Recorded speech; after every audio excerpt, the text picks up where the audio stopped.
That's even better. That's even better. Go with that one. That's even fucking better. I'm gonna go with it because that's pretty fucking crazy. Yeah. I love happy accidents like that. Kobanchu. For a second there, I didn't even catch it. I was just like, he's looking at going, what the fuck is this? I was fucking When just did I start typing in Tagalog? Yeah. Oh shit! Hang on. Hang on. It's coming. Morning, sweetheart. What's going on? What's up, man? I was trying to see if you want to go riding, man. Dude, I'm hungry. I got cold beers waiting on ice for you, brother. Wait a minute. Cold beer? I'll be there in 10. 10-4. Sounds good. I like how he doesn't even have the effort to open his eyes up. He did say he was hungover. I'll give him that one. Like I avoid opening my eyes for as long as possible when I'm hungover. So I'll give him that one. Like, yeah, you don't really want to let the light in to your freaking so I can cook your poor aching brain.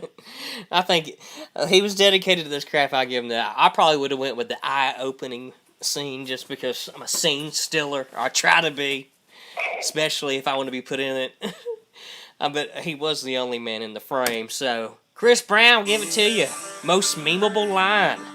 What's up, everybody? If you're here, this is that RiotFARM. What I call Riot. I always call it RiotFARM or something different every time. And we got Drawdy. John, do you think this could be like an official anthem to RiotFARM?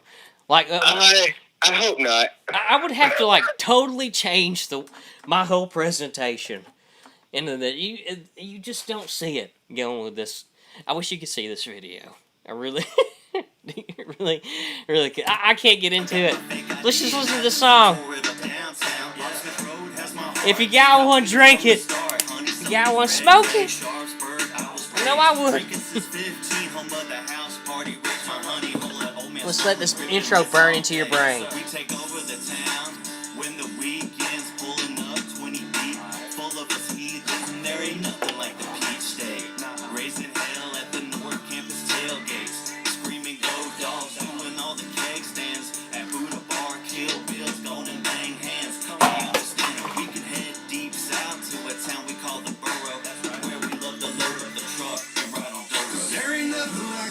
Now, you said something earlier, John. Everybody, I'm welcome here today at a special episode of RiotFARM, which is special because it's unique to what my normal bullshit is. But John Witt's here. John, I mean, I don't know how to do intros to individuals, but how about that one? That's as good as any. They got my name. That's a good start. Yeah, this you said you hadn't heard Drawdy before. You couldn't pick him out in these verses? No, I know he's one of the fellows wearing a hat. Beyond that, I got nothing. Okay. He's not wearing a hat in this one. But, son of a bitch. I think right here is the Trey Guthrie guy. Yes. Kind of got that gravel to the voice.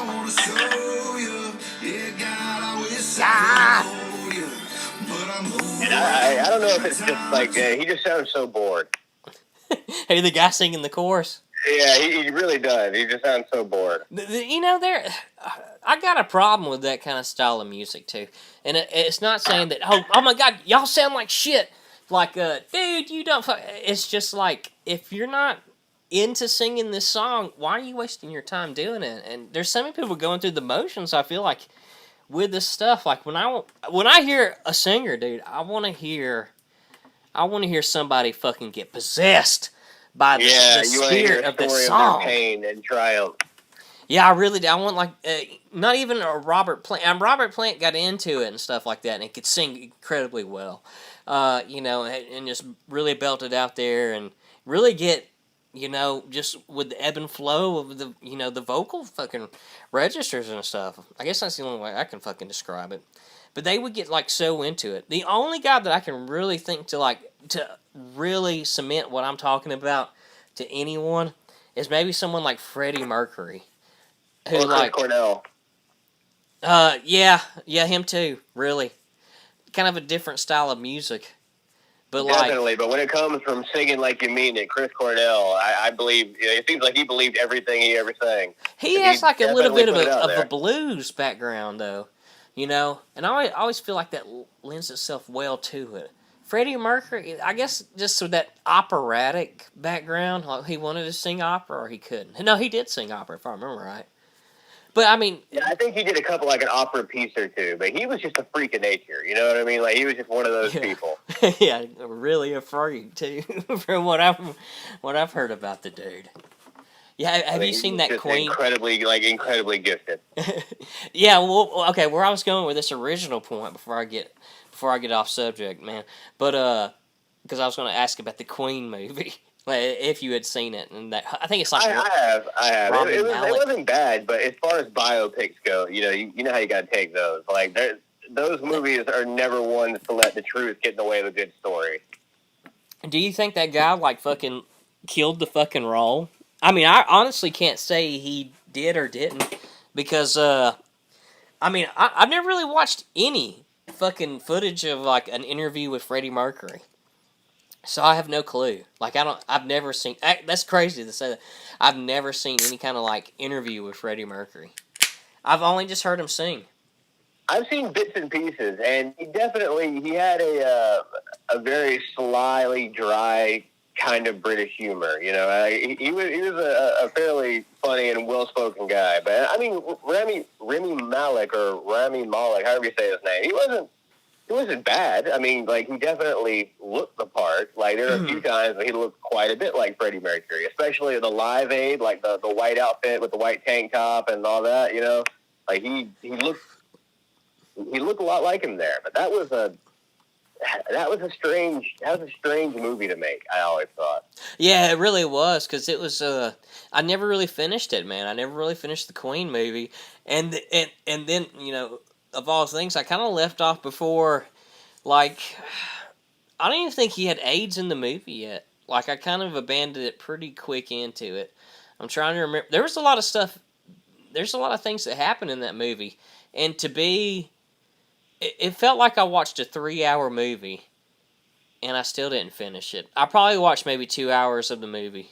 Like, how long was that movie? I'm not sure. That's what I was trying to think. I mean, I would imagine that given the nature of the film, it was at least 2 hours long. I mean, like a minimum of 2 hours. Wow, if that's crazy, I'm just saying, it felt like a trek, because it felt like I had learned so much in so little of time, was that Freddie Mercury shit. But yeah, like, I mean, to go back to my original point, I said I didn't want to get derailed, but fuck, I did.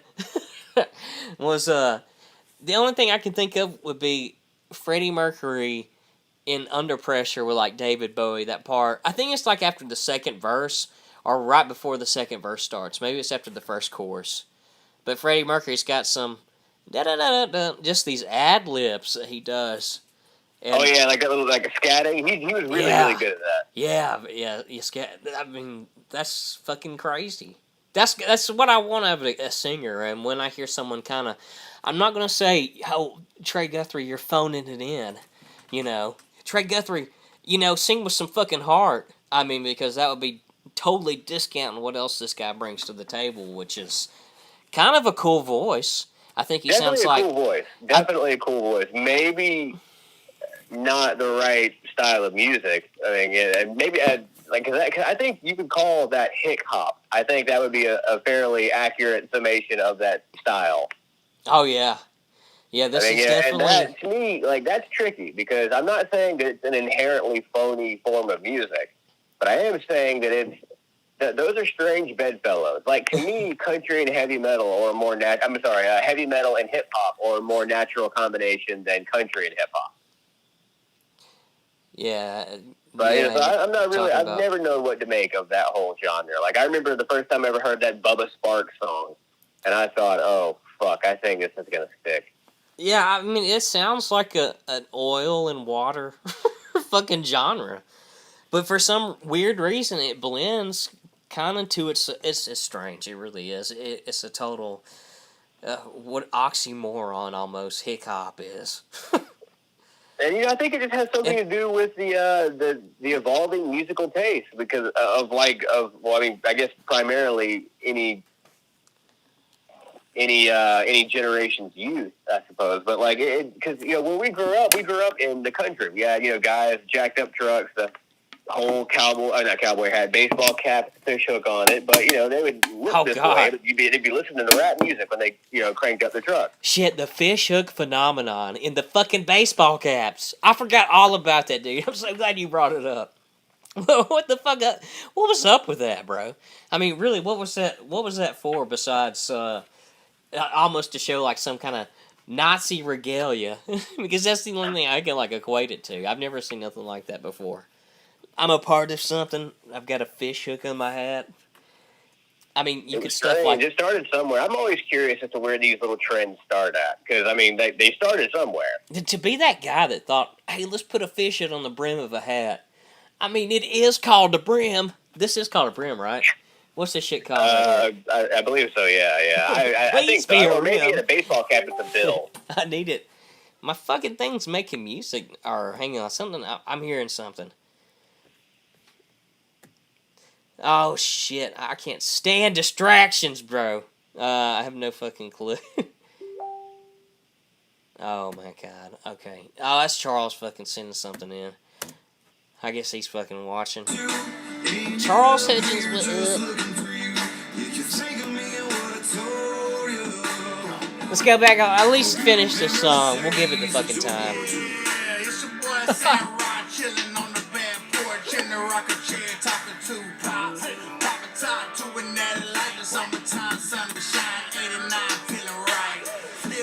Alright. Let's see, wait. The computer's trying to catch up. Fucking Chromebook, I'm telling you.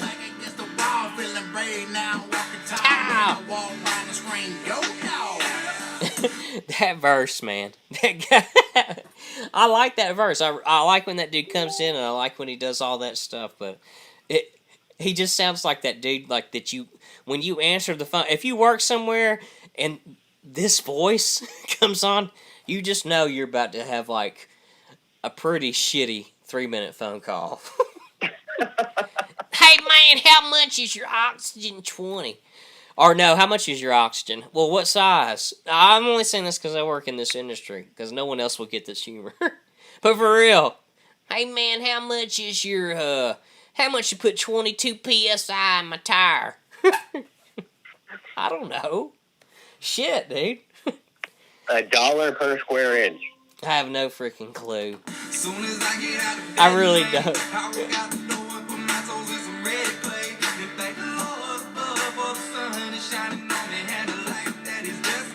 Now this is TJ Freak. You said you got some respect for this guy?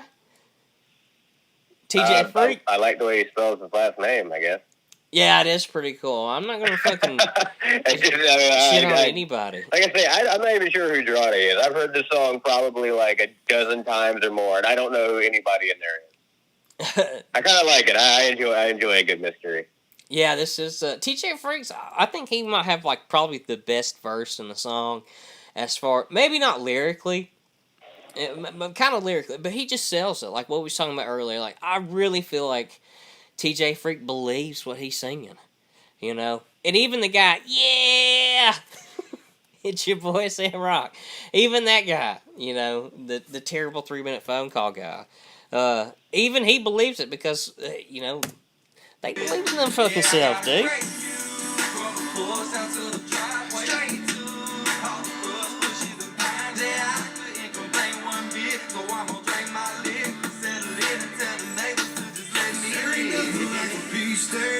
There we go. I just noticed something. Drawdy is barely in this video. I mean, for real. Barely in it.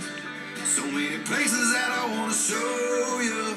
Yeah, God, I wish I could hold you. But I'm moving around. Listen, I really want to do a song that showcases not only my talent, but the talent of all my friendly rivals. I guess that's what you could say it.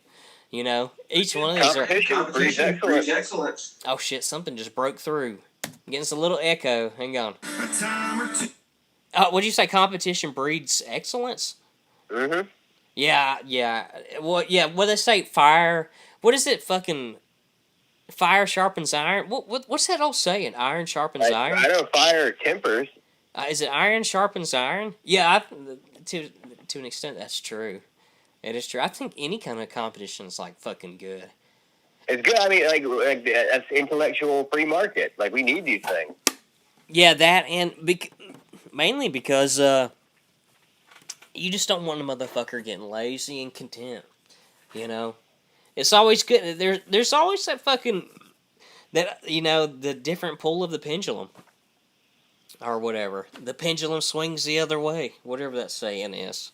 I fucking like 0-2 for sayings. Like I can't remember shit. Yeah, it's raining. What's that saying? Asses and elbows outside. But yeah, dude, I'm fucking missing every one of them. But that's iron sharpens iron. I feel like that's what you really need that. I guess that's just the balance of the universe. Like, oh, dude, I'm fucking good. So was this guy too, though. You know, and if you're smart, you know, you would fucking ride that rivalry, that fucking fan interjection where you just inserted yourself, you know, to see who has the most longevity of your career. You know, I guess that's the big thing too. If you were a musician, I don't know nothing about being a musician. So I'm over here talking out my ass. It's like me talking about. Well, you know, I mean, I think it's okay to speculate as long as you admit that it's speculation. You start trying to pass it off like it's, you know, like actual knowledge. That could be a problem. But you know, blue sky wondering, there's nothing wrong with that. Yeah, blue. Something. I'm getting an echo again. Fuck, dude. Okay, there we go. All right, how about now? No, not at all. I wonder what's happening. All right, I had to come back into the meeting, but for some reason my video is not working. Oh nope, they just kicked me out because of an error. Oh, so you're not even on here anymore? Yes, back on me. My fucking phone's gonna die soon. But I think even with 10%, I can still get a lot done. Alright, so let's say, we done talked about Trotty, dude. I'm telling you, this whole video deserves its own breakdown.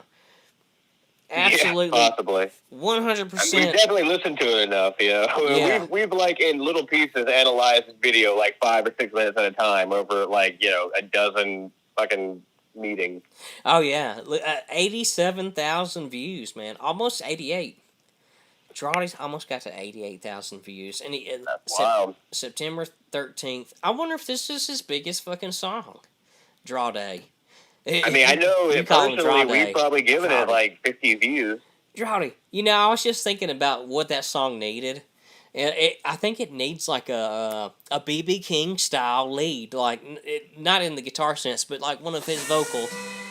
Oh my God, this is actually playing. Fuck, sorry. Drawdy's got a live. As soon as you go to Drawdy's YouTube channel, he's got a music video that he hits you with, and you can't stop it. I've seen those. Yeah, like some channels do it, some channels don't. It's coming. You can't stop it. Oh, you're here. You're gonna hear it. Expecting it. You have your headphones in. While you're here, you might as well hear this. I wonder if that counts as a view for that video. That's a really good question. Because I mean, like, you didn't really click on it. Like you definitely interacted with the channel. So there's a decent chance you were going to interact with the content, but you didn't actually click on anything. So I wonder if that counts. Yeah, I mean, I want to say I've read before that YouTube doesn't count it. I think they don't count it at all, and I think it really has to see how long you stayed. I mean, you could have stayed the whole time had you had it on mute. But the way I feel about this song is, as soon as I go to a page and I'm hit with something, I feel like it's invasive. I'm like, what the? Yeah, like you're not getting a chance to exercise your own will on the subject. Yeah, especially in this. It's just like, damn, I had quiet, now all of a sudden I'm hearing, I'm gonna take you for a ride, girl, and stick my dick up to your... I don't know. I can't remember his fucking lyrics, but yeah, it's like, damn, dude, chill out, dude. I just walked into the room, and my fucking earbud wasn't in yet. Now everyone knows I'm listening to Drawdy. Draw Day. I like that. I'm gonna start calling him Draw Day. Draw Day. Charles actually told me his name was, I don't know if I told you this, but y'all may not know, people out there who's actually listening to this, Edward. Draw Day is Edward backwards, like he's some kind of like he's a witch. Drawdy has got that witch blood in him. He's I seeing guess it shit is, isn't it? backwards. Yeah, I normally I can pick up on words spelled backwards. I didn't catch that one. I just thought it was just like a name I'd never heard. Now, doesn't it make you have a different? Does it? I mean, I'm only saying this because this is what happened in my story. But does it make you have a little more respect for Drawdy? And it just makes me wonder if he's the evil twin. Like he's negative Edward. Oh shit! Negative Edward. Yeah, the fucking. I think this is probably his biggest video because I'm looking at the other stuff, and like his of 5 videos, this definitely takes the cake. The next video that's closest to the view count of the first Shades of Georgia is the remix of Shades in Georgia, which is at 29,000. His last few like videos are pretty much the same at 79, pretty much 8,000 views. So 800% with Asa, Lashley, Henley Road, 800% video view increase. Do you think that's Asa Lashley? Something. I'm not exactly sure what it says, but it definitely says something. I'm just trying to figure it out too, because I mean both these are done by Asa Lashley. These videos are Henley Road Entertainment, I might as well say. But one of them has Trey Guthrie, which I'm pretty sure he might have pulled in some views and stuff like that. I don't even know how many like views that he got. TJ Freak, I've never even heard of them. I mean, honestly, how many people could they bring to draw these fucking video? I feel like I'm in the fucking Heard County fucking record label business meeting or whatever. Yeah. I'm fucking talking metrics here. I'm talking metrics here. Fuck. I cannot believe I've talked this long about this song. I really can't. It blows me away. Jeff Bridges, Blown Away, 1994. I didn't know if that movie came out in 1994. But guess what? That was close to the time that Speed came around. And that was an awesome movie. That was also kind of like Blown Away. Pop quiz, hotshot. You got 2 balls and 1 dick. You got more semen than you know what to do with. What do? Jerk off or try to find some chick to fuck? Well, I kind of want to fuck Sandra Bullock. Why? She looks like a man. Well, not back in the 90s, she didn't. Dude, I'm fucking going crazy and retarded. Okay, John, this is really what I want to talk about. This is the Mortal Kombat 2 that I wanted to talk about. Was the fucking new Mortal Kombat movie. Are you in? I believe. Are you in for a sequel? And I was very, very much in an opposing camp. I did not like that movie. Okay, so you're out for the sequel. Like a sequel doesn't even interest you in this film. I mean, like I don't know, man. Maybe if I found out that the guy directing it and like the people directing and writing weren't involved with it, I might give it another chance. But if I see either of their names, I can't remember what they are, but I will write them down. I will commit them to memory. And I will be paying attention because if Mortal Kombat 2 comes out and I see any of those names, I'm not going to waste my time. This is what I feel like with a movie like Mortal Kombat. What's that? Here I go with my sayings again. I'm about to butcher another one. Oh, here we go. What is that? Oh, there's too many chefs in this kitchen. Isn't that one of them? It did feel as though like they wrote that movie by committee, but no one writing was allowed to see anybody else's work. Yeah. Yeah, it definitely felt like there was like everybody putting their 2 cents in. This is where, this dollar came from. From the creators. I wonder really how much the creators had to say in it. I wonder if are you fucking, what's it, John Tobias and Ed Boon? What's their fucking names? Yeah. I don't know, man. Like, I don't know. I can't imagine that they would have a lot because, like, they have a lot of, clout and their name means quite a bit, but in video games, not film. Oh, fuck. What the hell? My thing just fucking dropped on me. It went to my lock screen. Luckily, I know my password. And I don't know my password! Shit! How did it even do this? I think my computer's been hacked, bro. Okay, it worked. I'm just a retard. Well, right now, Meet isn't working at all. I can't even get in. Are you serious? Are you serious? Damn it. Okay, hang on. Let me try to get. Yeah, let me get you back. Shit. I may just fucking roll with it. Let's see. I may just fucking go with it like this. I'll try. I'm gonna play the Mortal Kombat thing in the background. I'm just interested. I'm gonna play the Red Band trailer, which was 2 months ago, and I'll probably pause it and break it down when I see something interesting. At least it intrigued me about the movie.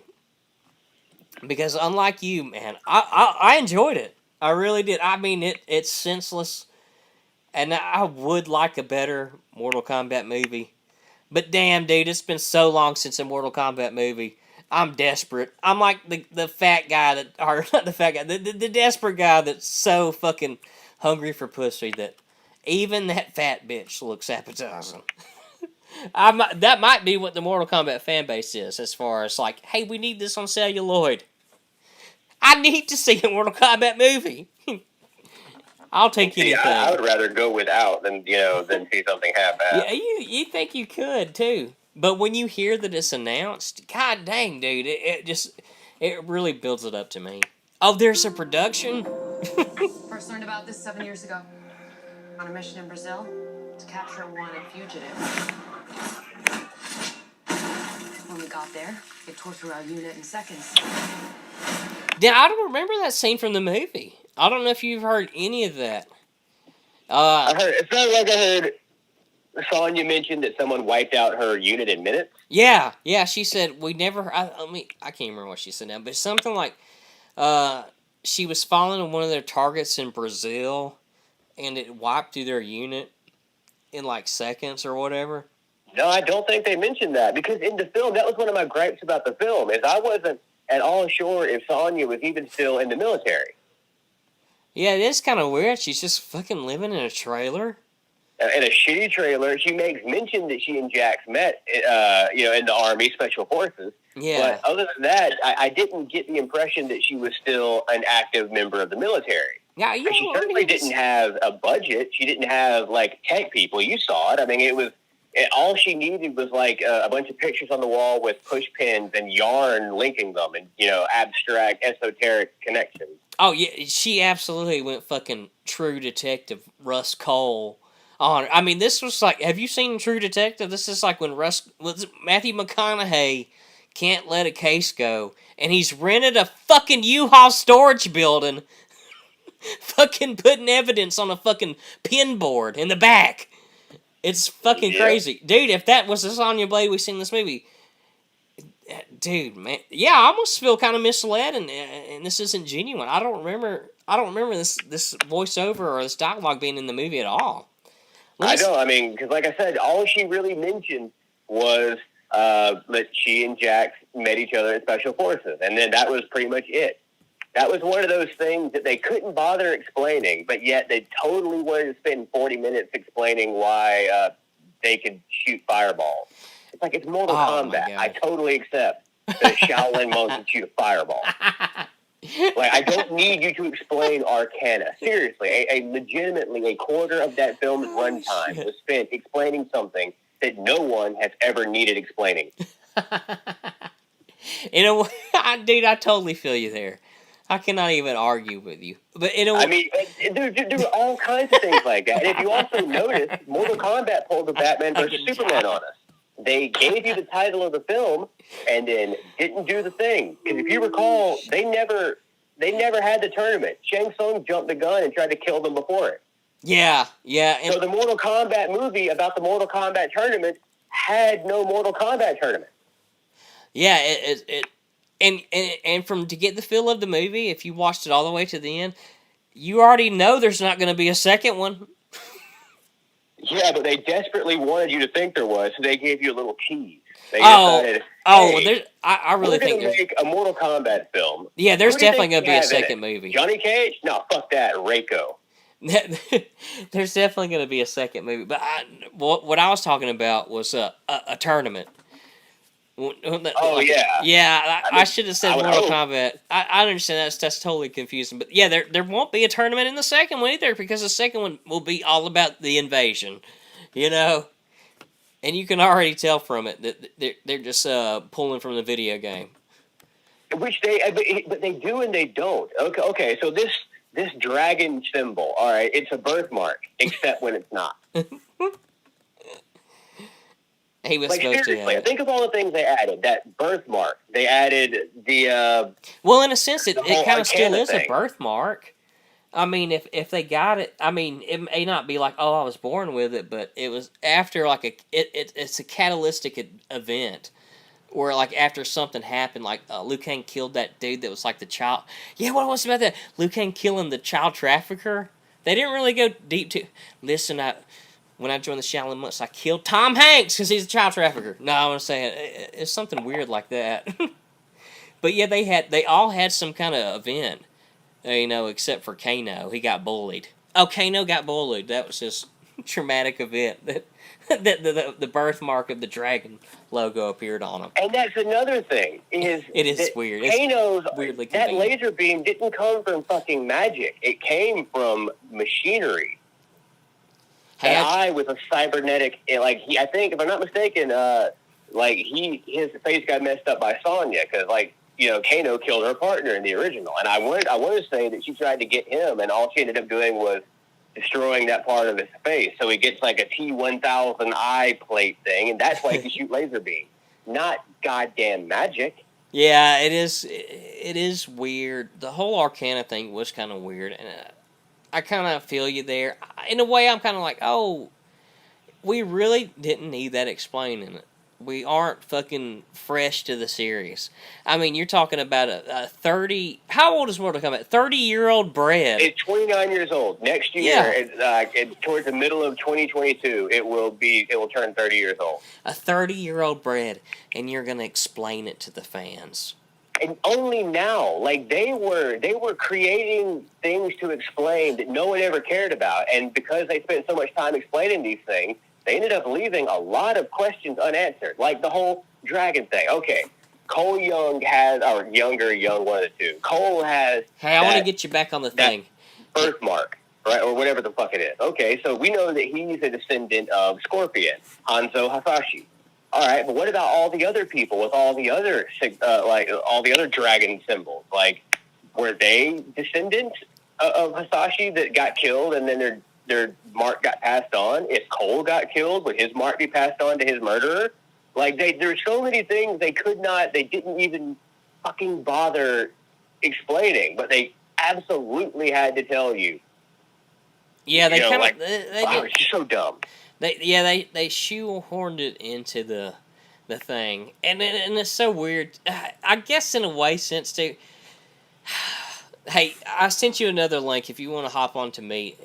I think it would be cool, but yeah, we'll give it a try. They totally shoehorned it really into the whole thing. I mean, it was like a one size fits all prophecy. I mean, it totally wasn't, but that's what it was. I mean, it was like the blood of... So, I guess Scorpion should have been in the tournaments from the get-go. He would have eventually got the tattoo. What if he had killed Bihan, Sub-Zero? Would he have gotten the tattoo? Exactly. I'm just... See, all of these questions, and you're not even thinking hard. You're just rattling them off the top of your head. That's what this shit has done, is they're so fucking clunky that they ended up, just creating a bunch of questions that are completely pointless. Yeah, it's almost like... Said, I'm not going to shit on all of it. It was cool that they decided to bring in more obscure characters, but I still can't believe that I saw a Mortal Kombat movie with General Reiko, but not Johnny Cage. That trips me out. That is a very... And you know who they got to play General Reiko, right? You recognize that big son of a bitch. No, actually I didn't. Was that Kevin Nash? Jones. Remember Tony Jaa, the Protector, that giant bald guy that kicked the shit out of him? No, I've never seen that movie. It's pretty good. It's not... you can mainly watch it for the action more than anything. I think I just seen some of the fight scenes, and that's only because Folds had showed it to me. Yeah, but Nathan Jones, he's this giant Australian. He's 6'11", 350 pounds. He's fucking massive. He should have been Shao Kahn. That's how that should have went. But that's beside the point. Maybe he will but, be. Like, they did not utilize how big he was. They never shot him beside somebody. They never gave you an impression of how massive this guy was. So they just kind of, they wasted what was essentially his big selling point, is he's fucking huge. Yeah. John, let's take a break real quick. I'm going to get some fucking tunes playing. Try to join the link if you can. I'm going to try to accept All right, it. let's see what we can make happen here. I want to get you back on here, at least back on here. I want this shit to be semi-professional. I tried this time, guys, except I just typed youtube.com instead of youtube.com. Who needs auto predict? I can do that shit on my own. Let's see, here we go. Yeah, for real. That's exactly what it was. It was like, damn it, dude. How was that even a thing? So, the misspelled typos have taken precedent over the actual fucking website. It's fucking crazy. Alright, let me go to, just because I got a feeling that someone's watching and it's Charlie fucking Hudgens. Let me see. I'm going to play a Charlie Hudgens video. And I'm going to go, pay. I'm going to go fucking make. Dude, this is actually interesting, too. I just had some pretty cool YouTube search suggestions to me. And it looked like some old school Mortal Kombat as far as, like, the actors that could have played their roles for their mocap moves back in the 90s. I always liked that Mortal Kombat had, like, photorealistic graphics back in the 90s. that was pretty cutting edge back in the day. I mean, I personally think that 3D, like, not 3D, but 2D sprites look better than digitized character models. But that was still a cool look. Like, no one else was doing it back then. I think that's part of the reason why so many people, like, you know, parents groups in Congress and whatnot, I think that's the reason they reacted to it the way they did, is because it was, like, actual representations of human beings that are getting torn apart instead of, like, you know, little cartoon sprites. Yeah, you're right about that. But it was that violent. It would have gotten heat no matter what. But I just wonder if it would have been maybe a little less if it hadn't been so realistic looking. Yeah, you're probably right, because, like, I mean, Street Fighter came out, but I don't think they... Well, I mean, even the console versions of the game didn't have the blood code. I remember the blood code being, like, the first thing you ever...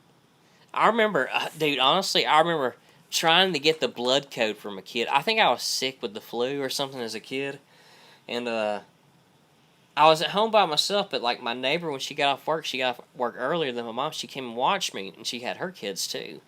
And her son was trying to tell me to come inside. But I was trying to get the fucking blood code from another kid that was hanging out in the woods. I said, listen, I need the blood code for fucking Mortal Kombat. And the kid was like, I think I screamed at him. God damn it. Yeah, I think I screamed at her son, and she came and fussed me out for screaming at her son. Which I understand, because he was only acting in liaison to her fucking authority. You know, which I probably should have been more... But, I mean, come on, it's the Mortal Kombat blood code. And look, like, any self-respecting kid has their priorities, all right? And being able to see a digitized bloodbath certainly ranks higher than come eat dinner. Yeah, I really like the fact... he probably will never listen. I don't remember his last name, but his first name was Derek. And he had what they call Coke bottle glasses. No one was... Oh, yes, the Stephen King special. Yeah, that... Coke bottle glasses is a crazy way to put it. Because no one knows what we're talking about. Because no one drinks a glass Coca-Cola bottle. Yeah, that's definitely that's not exactly in anymore, I don't think. But your eyes being so bad that your glasses are like half or a quarter inch thick of frames, which mine are close to being that. Not talking shit, but I got fucking terrible eyesight. Yeah, same here. But yeah, just give it up for that guy. Following fucking orders from his mama. I bet he gave his mama the best fucking bouquet ever. Unless he got married, which now he's a total fucking simp to his wife. I want to play the Crashing Down country version on YouTube, is what it says in italics of a Josh Ferguson song. Oh shit, Danny Elfman teaches music. I'm getting an ad. I forgot, I don't got fucking YouTube Red anymore. So I gotta watch some of these ads. But I am gonna go take a break to this song. Danny Elfman, I didn't know that Danny Elfman was over Oingo Boingo. Yeah. I learned that a couple of years ago. That he was in Oingo Boingo. That's wild. Yeah, that song, dude. Someone was telling me they wanted me to do a parody. Well, not really a parody video, but they wanted me to use that song for a video I was going to use about someone being pretty creepy.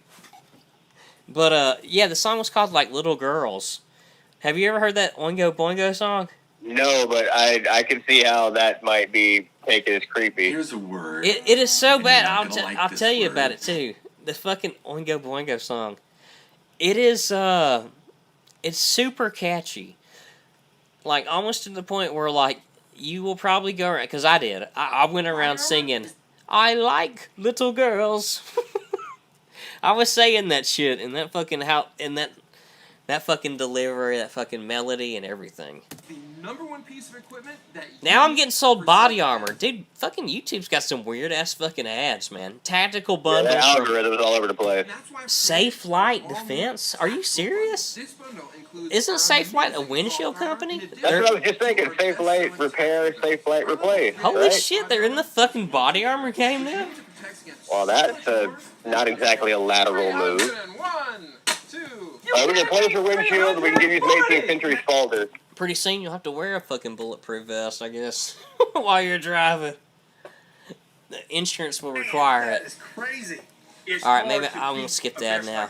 Dude, I'll be right back. Let me get this playing. This is a live version. The audio may suck. So I want to apologize in advance for that.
Yeah, that sounded crazy. I heard that from when I was taking a piss.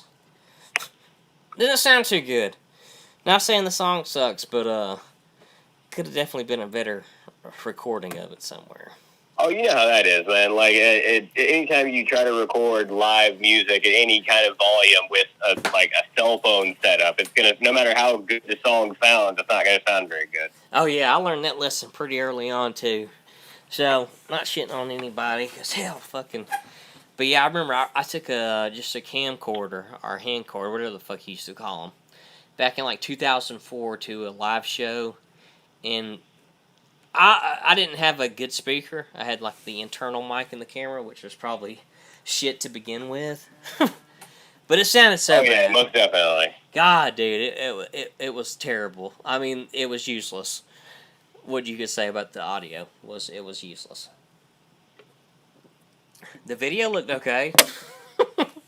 Yeah, they're pretty good at that. They don't take well to recording sound, because you pretty much, I think, like most cameras are kind of built with maybe you'll get like an outboard microphone.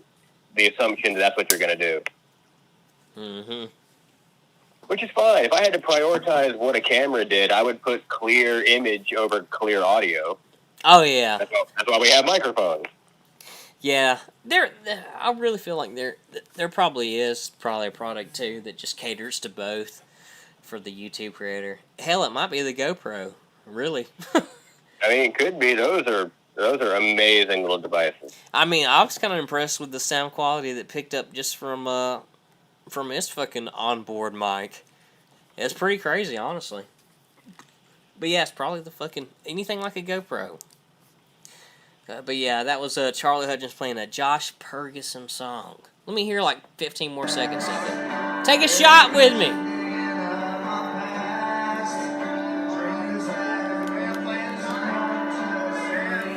Also, the song is a bar recording, so you can hear bits and pieces of the conversation that's enveloping you, the surrounding you of everybody. You know, the guy that's over here trying to get the fucking chick to come home with him, and he's got a pocket full of meth.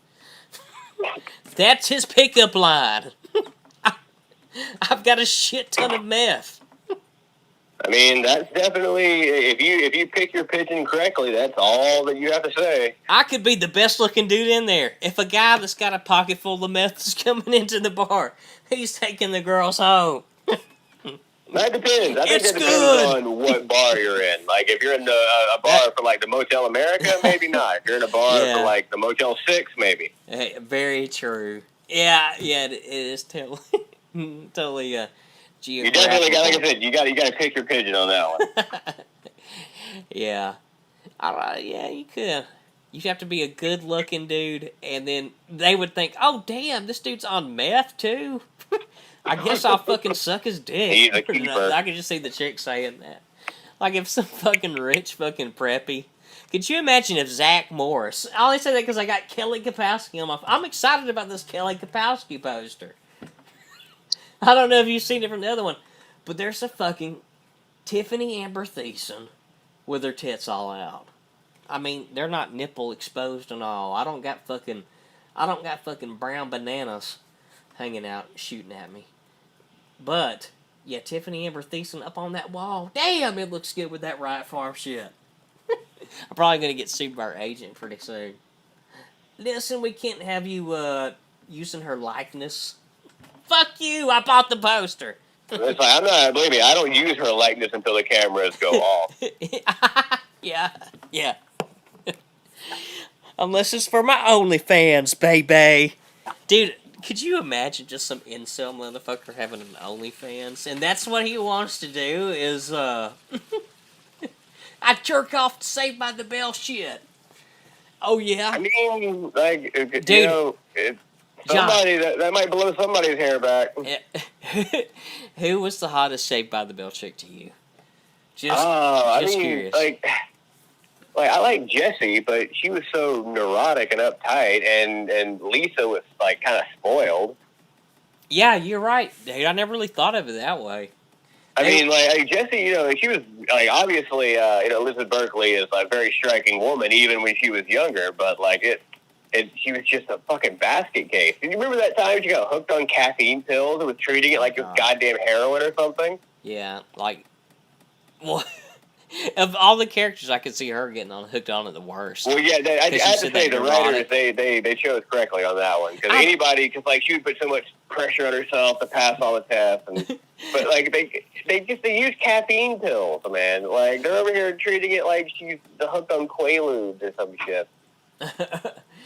Yeah, when you say it like that, though, when you're talking about Lisa being spoiled, Jessie being fucking neurotic, Kelly Kapowski is pretty much the normalest chick. The other one you got, I mean, you look at all the choices of women that Zach had fucking, you know, encounters with. Kelly Kapowski is like the normalest one.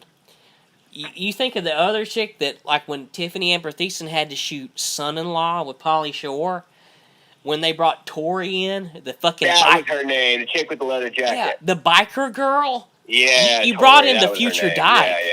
Yeah. I was trying to think of that shit. Yeah, okay, good deal. The future fucking Dyke was fucking... I mean, seriously, they fucking covered every base to fucking, I guess, women or whatever. And Kelly Kapowski is the normalest chick. It's pretty fucking crazy. I never really thought of it that way. I'd never have thought of it. That's a fucking revelation, dude. I never would have thought of it that way. She is the normalest chick. Is that even a word? The normalist. She's the normalist. End all be all. That's it. She is as good as it gets. Jessie's crazy. Lisa expects the world. Tori wants to eat pussy and won't ever give you none, and won't let you control the checkbook. Kelly Kapowski's it, bro. Now I know why Zach went to college and tried to marry her. It was as good as it got. It was as good as it got. Wait, there was dude, Saved by the Bell college years is kind of a forgotten episode. I think of that stuff. That is, I mean, if you are a real Saved by the Bell fan, I think it only ran for like one season. Yeah, you only know Saved by the Bell of college years. It is weird too that they would all go to the same college, except for save a few, and it was mainly, dude. And this is how picky the fucking guys at NBC were. You know, fucking Kelly Kapowski. I don't think she came back after Tori, dude. After Tori, it's like, well, we don't need you. So Kelly Kapowski, Tiffany Amber Thiessen did one fucking movie, fucking Son-in-Law, and the guys at NBC or whatever the fuck Saved by the Bell came on were like, you know what? We don't need you. We got fucking the biker dyke, Tori, who was a cute girl. Don't get me wrong, she was fucking hot. I mean, even to be that might be where a lot of my a lot of the sexual confusion from me comes from. Would be biker chick Tori from Saved by the Bell. But anyway, She was that was a weird character. Yeah, I don't know, man. But yeah, the college issue, you have to be a really big fan, I think, of Saved by the Bell to even remember it.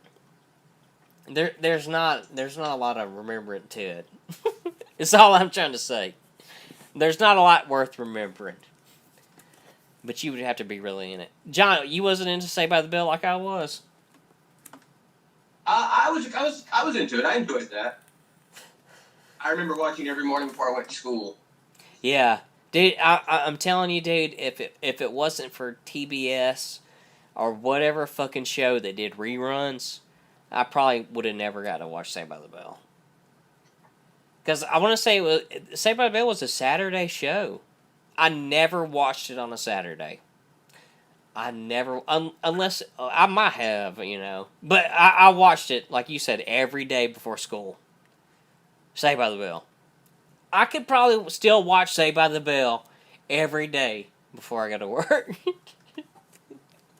That would be a sad, pathetic lifestyle. Especially now that it's been years since I've seen any.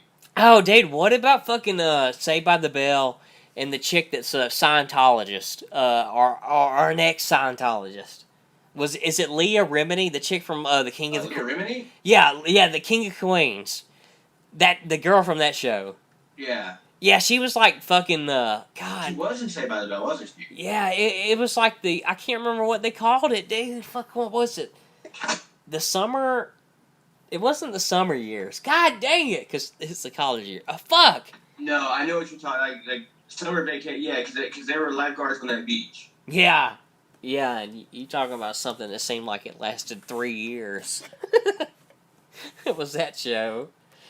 I mean, it really can. I wonder how long it ran. I really wonder how long it ran, and like how concurrently, because it seemed like they had at least fucking 72 episodes in the can of that show. I mean, seriously. I gotta look it up. There's probably not a whole lot of work that goes into that. I really gotta look it up. Come crashing down. I think your phone died. Oh, are you serious? Yeah, it sure did. You're right. Well, that's good. I mean, I think so. Dude, I think the audio sounds even better. It's so much louder. Like this. That's amazing. Yeah, the phone fucking died. God dang it. I tell you, they advertise Apple with their batteries. It's how can it be so good and then go to so much shit afterwards? Let's see. I'm just glad we can still talk, man. I really am. Sorry, I'm fucking bringing it back to Saved by the Bell. I'm going through meat. Yeah, let me pull it up. I gotta pull it back out. I got the fucking Charlie Hudgens shit still froze on there. Okay, we was talking about Mortal Kombat. Mortal Kobanchu. Let's see. I think it was the trailer. Okay, I got it still on here. I might try to fucking present it now, because I want you to... Maybe it'll fucking work. It's late. Maybe nobody's fucking up. I know Chandler and all them are off the fucking computer. I'm gonna try to present this to you. Let's see, present now. And I want to do... Because I feel gypped. I really do. I feel like this was... Let's make a mental note. 22 minutes later, I talk about the thing I was talking about 22 minutes ago.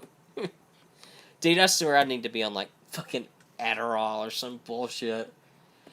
Okay, this dialogue is so interesting to me. And I'm glad that you can fucking agree that this shit wasn't in the movie. First learned about this 7 years ago.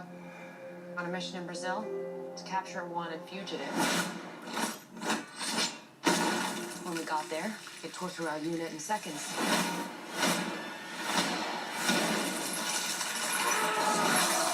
The target had superhuman abilities. It had the same marking you do, Cole. It's a birthmark. What do you mean? He was born with it. It's not a birthmark, Cole. It means you've been chosen. Throughout history, different cultures all over the world reference a great tournament of champions. That dragon marking? I think it's an invitation to fight for something known.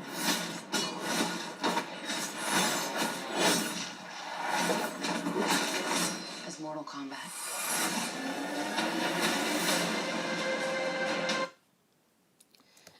The damn Chromebook is so bad.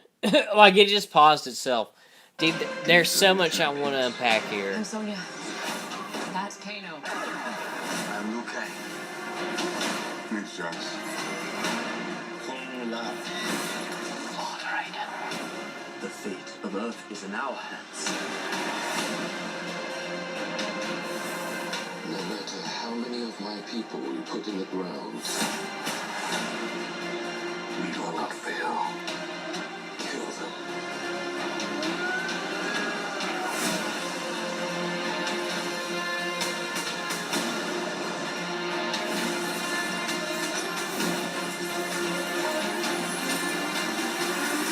I am Sub-Zero.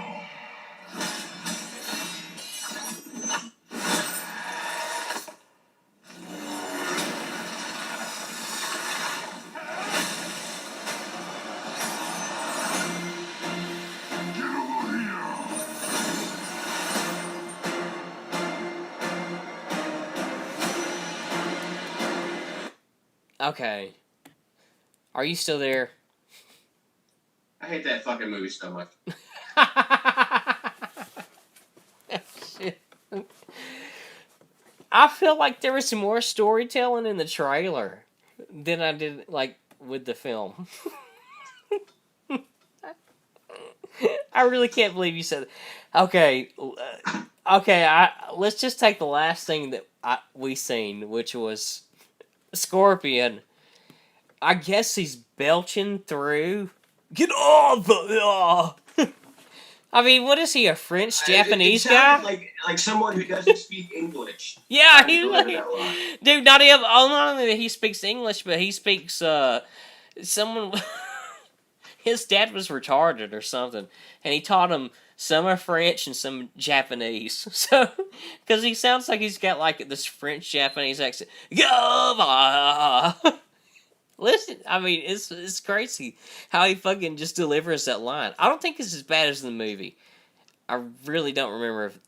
Let me stop presenting. Okay. But yeah, that fucking delivery of the line, it's fucking weird in the trailer.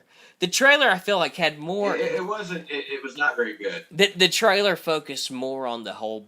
The birthmark plot point, I guess you want to call it. You know...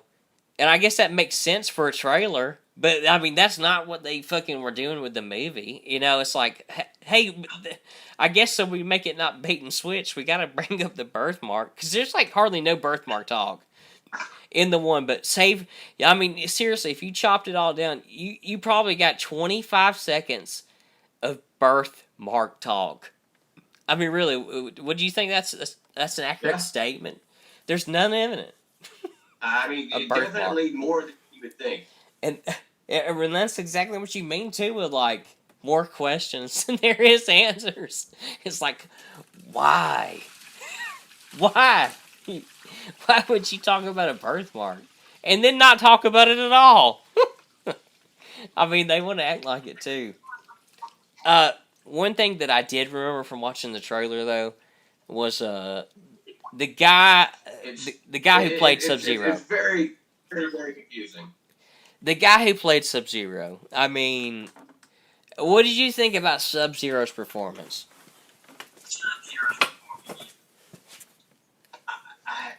Melodramatic?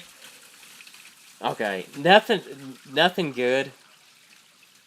Well, I mean, it wasn't awful. Like, it really wasn't bad. I don't know. Nothing about this movie clicked with me. Okay. Like, not as a whole. Little pieces I found entertaining. Well, let me take away. Let's take away Sub-Zero's performance. Now this isn't gonna make sense probably at all to you, but Sub-Zero's presentation. Let's forget about the guy who played Sub-Zero. Is it Sub-Zero's presentation that you don't like, or the guy's performance?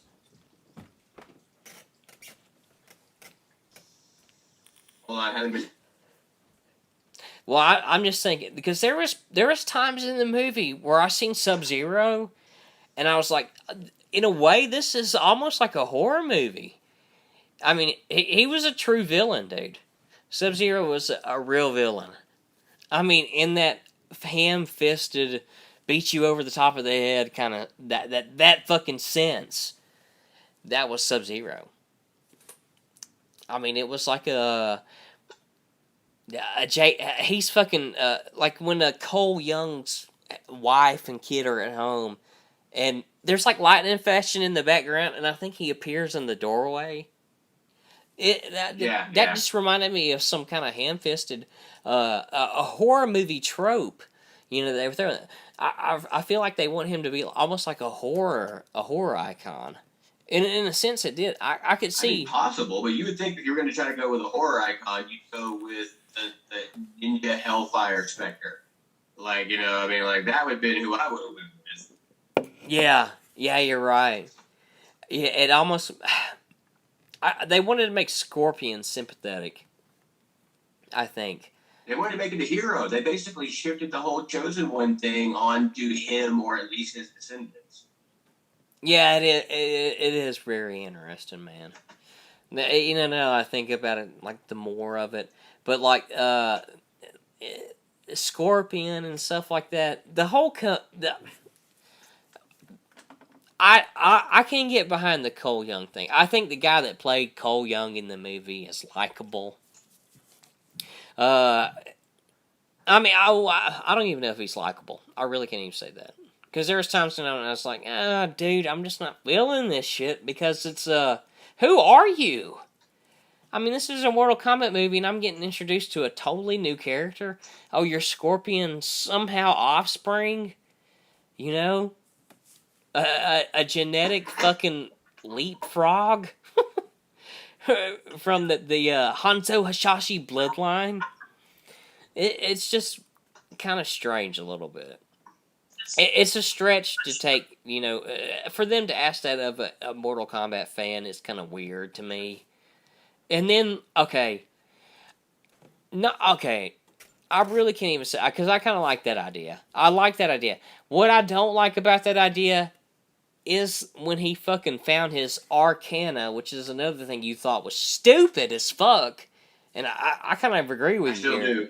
Yeah, I totally agree with you. The Arcana, I don't need that explained to me. Dude, come on. And fucking Cole Young's Arcana is fucking a muscle shirt. A winter muscle shirt. Are you serious?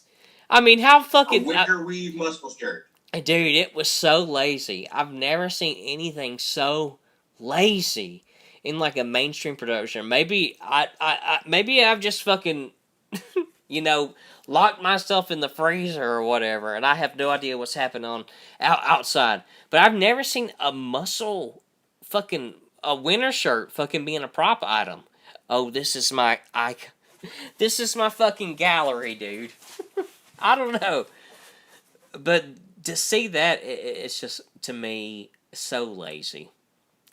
It's so Well, lazy. You think that's bad? One of my favorite train wrecks about this film was the Scorpion's legendary iconic weapon, the rope dart. That his whole "get over here" thing. Get like over here. That weapon was created. He used his wife's gardening tool. So like this iconic weapon is basically a garden trowel with a piece of rope tied to it. Like, Yeah. why would he have that? Why wouldn't that be his weapon? Because at the very end of the film, when he's fighting Sub-Zero, he refers to himself as Scorpion for no reason. Now, at least with the rope dart, you could kind of make it like it's a scorpion's tail. Like it strikes out and gets you. I mean, is it a stretch? Absolutely, sure. But it would have made more sense because for no reason, he calls himself Scorpion. There was no, like, allusion to that when he was alive. Like, Scorpion wasn't his sigil. There was no, like, nothing. I just call me Scorpion. It's like, oh, all right. At least Sub-Zero, it made sense. He was fucking cold. It was still dumb. But at least it made sense. Yeah, that's kind of Scorpion. beat you over the head. You're supposed to call me Scorpion. I'm Scorp. His delivery too, which I don't know. I haven't seen too many of that movies that dude's been in, because it's very seldom that like a film like that crosses over. The last thing I can remember was 47 Ronin with like Keanu Reeves, and I think that guy was in it too. And I like that movie. Even he was same guy in Last Samurai. I haven't seen that in so long. I'd have to watch it again. Honestly, I'm not the biggest fan of Edward Zwick as a director. I can't even remember what he directed like before that. But I know it was something, another big movie, like another star vehicle is what I can say. Not another big movie, but it's like, oh, I can lead a big production. I can make Tom Cruise do what I want to do. That kind of thing. But yeah, Edward Zwick, I don't think the dude said I don't even like The Last Samurai. The Last Samurai has weight, but as a fucking movie, it's so forgettable, dude. It's like, why? Kind of, I guess, how this whole fucking Mortal Kombat movie feels. I like that they, in a way, I feel like, hey, it's time to do a movie. We haven't done a movie in so long. We've done, and really, I wouldn't even say that. Had they not did like TV, if they had just totally avoided that fucking or been absent from that medium, maybe, yeah. But yeah, it's so weird to me to even have that like that thinking style ingrained into me too, where it's like, oh, it's time for a movie, which is kind of fucking gay. Why would I even think that? I would only think that because it's fucking some corporate bullshit. And I think it's some corporate fucking bullet point that I fucking absorbed. And it's stupid that I have because it has no fucking reflection towards my character or any kind of my self-interest at all. But yeah, even saying all that, I still feel like there should have been a Mortal Kombat movie. It's fucking... Mortal Kombat movie that was actually about Mortal Kombat? Yeah. At least you could say that about the first movie. Which, yeah, for all the things that you could also say about the first movie, you have to say that they fucking did the Mortal Kombat. They did the tournament. I mean, yeah, Shang Tsung. At least explain that. I mean, they drop you into it like you've been a fan since 1995, the first movie, and yeah, you might have been. I mean, honestly, you would have to be. But don't treat us that way. Don't treat us like we're just learning about the series. It is insulting to the fan. I think it's fucking very insulting, really. Well, I have no problem with them wanting to catch people up to speed because you want to acclimate your audience into the way your world is going to work. Because even the way, if you recall the way the 94 film did, or 95 film, I believe, is when it came out, that they They were quick. I mean, think about like the whole introduction of Johnny Cage. He's on a set, does a little fight scene. This is the part where you fall down, cut. Then he gets a message from his mentor. They talk, and then Fuck, John froze. But I'm assuming he said something about Johnny Cage. So Johnny Cage gets a thing. I haven't seen the first movie in a while, so I'm just gonna fucking ad-lib. Johnny Cage gets a fucking text message from his manager. And, hey, my phone's dead too. We gotta get John back on. I hope the fucking internet ain't fucking down. But it's we'll have to do it again if it has, man. Unless I just fucking go off on something totally random. But I want to talk. I want to hear what John has to say. Fuck, dude. That's a fucking bummer. But anyways. Fucking Derek Rainwater. Let's see. I might be able to call John through here. Let me try this shit. Because even though I can't. Oh, my phone died. Well, no, John Henry had it died too. Shit. But yeah, Johnny Cage, this is where you fall down. Johnny Cage wasn't even in the second, or this new Mortal Kombat, not the second one, the third. Did you get me on there, fam? You know, what? What are you talking about, Domino? Let me call him. Let me see if he's actually watching. I'll be fucking blown away. I might have to fucking get John like on here too.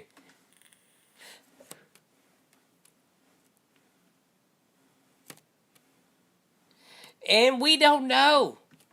But the new Mortal Kombat, I can't totally shit on the new Mortal Kombat. And I can't figure out if it's exactly why that I haven't seen the Mortal Kombat since, 1997? Since the one came fucking on?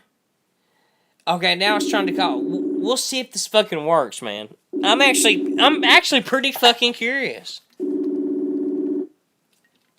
But we haven't seen a new Mortal Kombat since 1997. Unless you've... And honestly, I haven't done this, because I don't watch TV. If you have watched, damn, Mortal Kombat on TV... I'm not trying to say this to be mean, but something might be wrong with you. If you're like... Mortal Kombat Sci-Fi! 5:30! Turn it on, mama! If you would threaten to beat your mama's ass to watch the new episode of some kind of Mortal Kombat on the Sci-Fi Channel, and honestly, I only say the Sci-Fi Channel because what other fucking channel could it come on? What other motherfucking channel could Mortal Kombat come on? In the Sci-Fi Channel. But the beat your mama's ass to, I haven't seen Mortal Kombat in almost 20 years. If you round up, which is what I want to do, I want to round up. If you want to round up, you haven't seen Mortal Kombat in 20-something fucking years. Let me get this off, because I'm super distracted by it. But, where John... I am back. Yes! Yes, what happened? I don't know what fucking happened. That was on my end. I thought I was hooked up to my hotspot, but I wasn't, and that's why my reception was so shitty. So I think it'll be a little smoother. Now. Oh, nice, man. Yeah, I didn't know what was happening. I don't even know what the fuck. Yeah, I was just spazzing out. It just dropped the connection. Mortal Kombat, man. Dude, I was just talking about how you haven't seen it since 1997 unless you watch the fucking TV. Which, I didn't even know this. I didn't even know there was a TV series. It was, I believe, called Conquest. I think, like, back in the late 90s. From what I heard, too... and the only reason I heard this was because I actually fucking did an internet search for it. But Johnny Cage was played by Casper Van Dien. And to be 1997, that's the only time that I could think that would be relevant. Because when has Casper Van Dien done anything? Starship Troopers... Was that his... Oh, no, wait. Sleepy Hollow? That was like his only movies. Dude... Casper Van Dien. I don't know, man. Like honestly, if you let me dreamcast some Mortal Kombat characters, I think Jason Statham would have to be in the running for Johnny Cage. Jason Statham is Johnny Cage. That's actually interesting. That actually would be. a really good Johnny Cage. Because we know he can move. We know he has training. We know he can. He doesn't have to have too much in the way of body doubles or anything. So that's already good. He's got that kind of cynical thing to him. Yeah. I would want him to pick up an American accent. He's also got good comedic timing. Dude, that would be such a good. I mean, it's away from the character as far as like what the fans are accustomed to, but it is so like in the realm of what's acceptable, and it is pretty ingenious, really. As a casting choice, Jason Statham as Johnny Cage is brilliant. It's fucking brilliant. There's no one else I can see now. After you said that, there's no one I could see else than playing Johnny Cage as Jason Statham. If they don't get him in that second movie, they're stupid. Let's put it out here now. Read the script. You think he wouldn't like it? He did it. I don't know. Jason Statham did a UA Bowl film. And I like UA Bowl. I'm not going to sit here and shit on the guy. Oh, he directed House of the Dead. I think it's cool that you directed anything, dude. Honestly. I can't do that shit. Yeah, he's doing it, man. He's made a lot of movies. He's got Sir Ben Kingsley has been in one of his flicks. So, I mean, that's some shit. Oh, yeah, it's totally crazy. And, like, people want to act like he's bad. He's really not. The motherfucker, I think he's got a restaurant. UA Bowl has a fucking 5-star restaurant in Canada that he, you would think, oh, he just put some money in. No, he fucking runs it. Like, he is involved into the day-to-day. And he has a 5-star restaurant. Yeah, and he's also a film director. That's pretty crazy to me. People shit on UA Bowl. That's even crazy than I know how to say it. UA. U-Bowl. Some people just call him U-Bowl. Or Uva Bowl. I've heard that one. Uwe Bowl. But, I mean, dude, he totally deserved that shit. I've seen those early movies, too. House of the Dead, trash, dude. I mean, what the fuck was that? You talking about someone gave you fucking a theater license to air a made-for-sci-fi movie or sci-fi channel film? That's totally what that was. You know, we just seen it a little sooner than expected. Crazy bastard. Yeah, that is crazy. I don't know if it was German tax shelter laws as far as like cinema. I think it was. I want to say that that's at least. I'm not going to say that I know that's what it was, but I seem to recall hearing something about that. Like it's kind of a producer situation where you might actually make money by losing money. And now I don't know if I should get excited about this too, as just to be a total statesman, but Georgia having their fucking, come here and make a movie. Come here and make your Stranger Things, Walking Dead. Let's make a movie here in Georgia. I like that American competitionism. I would say exceptionalism, but it's totally stupid to say that. But that competition that Georgia produced, really saying, yeah, let's do it here. And I only think that they said that. People want to talk shit about California. California bent over fucking backwards to the movie industry. They bent over. Absolutely. Yeah. And they fucking raped them. They fucking took their black cherry, whatever the fuck you want to call it. And then they moved to UA Boa in Germany. Oh, Germany's got some tax shelter laws. Let's try to make this movie for cheaper. Now Georgia has. Let's get at least back in the States. God dang. I'm glad to be in Georgia. It is cool, though. I love Georgia. I can't talk shit about Georgia. I would rather them be here than in Georgia. Which I think, actually, in Russia, there is a state called Georgia. Am I wrong? Yeah. Am I wrong? It's like one of those. It was behind the Iron Curtain. It was one of those Slavias, or one of those kind of things. But it eventually became Georgia. Yeah. One of those places where Nico Bellic Joseph Stalin was born in Georgia, if I'm not mistaken. Are you serious? Wow. What a character to be born into that place, which is a place I think has no cultural, historical significance. Because, seriously, well, maybe not under its name, but the land definitely has some cultural and historical significance. Like, I don't know what it was called 800 years ago, but somebody was rolling through there. Yeah, it is great. Joseph Stalin, what a fucking centerhead piece of history, you know? I mean, total. Men like him make me wish and hope that hell is real. Oh, dude, no doubt. No doubt. I mean, Stalin, he was kind of like your, I don't think I know too much about him. I know the face. He was the guy with the mustache, right? Oh yeah, the Russian Superman. There's something about him. I could be wrong, but for some reason, him and like Pablo Escobar, I kind of closely associate as in the likeness factor. Like I see that, and I'm like, it's all in the stash. Yeah, I think, yeah, it totally is. It's all in that stash, bro.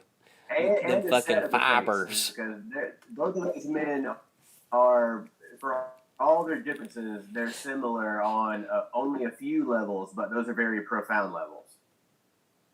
Like, they're the kind of guys that, they're the kind of people that they don't feel any compunctions about being a predator. And that's a certain, like, a small thing, but a big thing. Another George. That's crazy. Was he also a communist? Or was he a socialist? Yeah.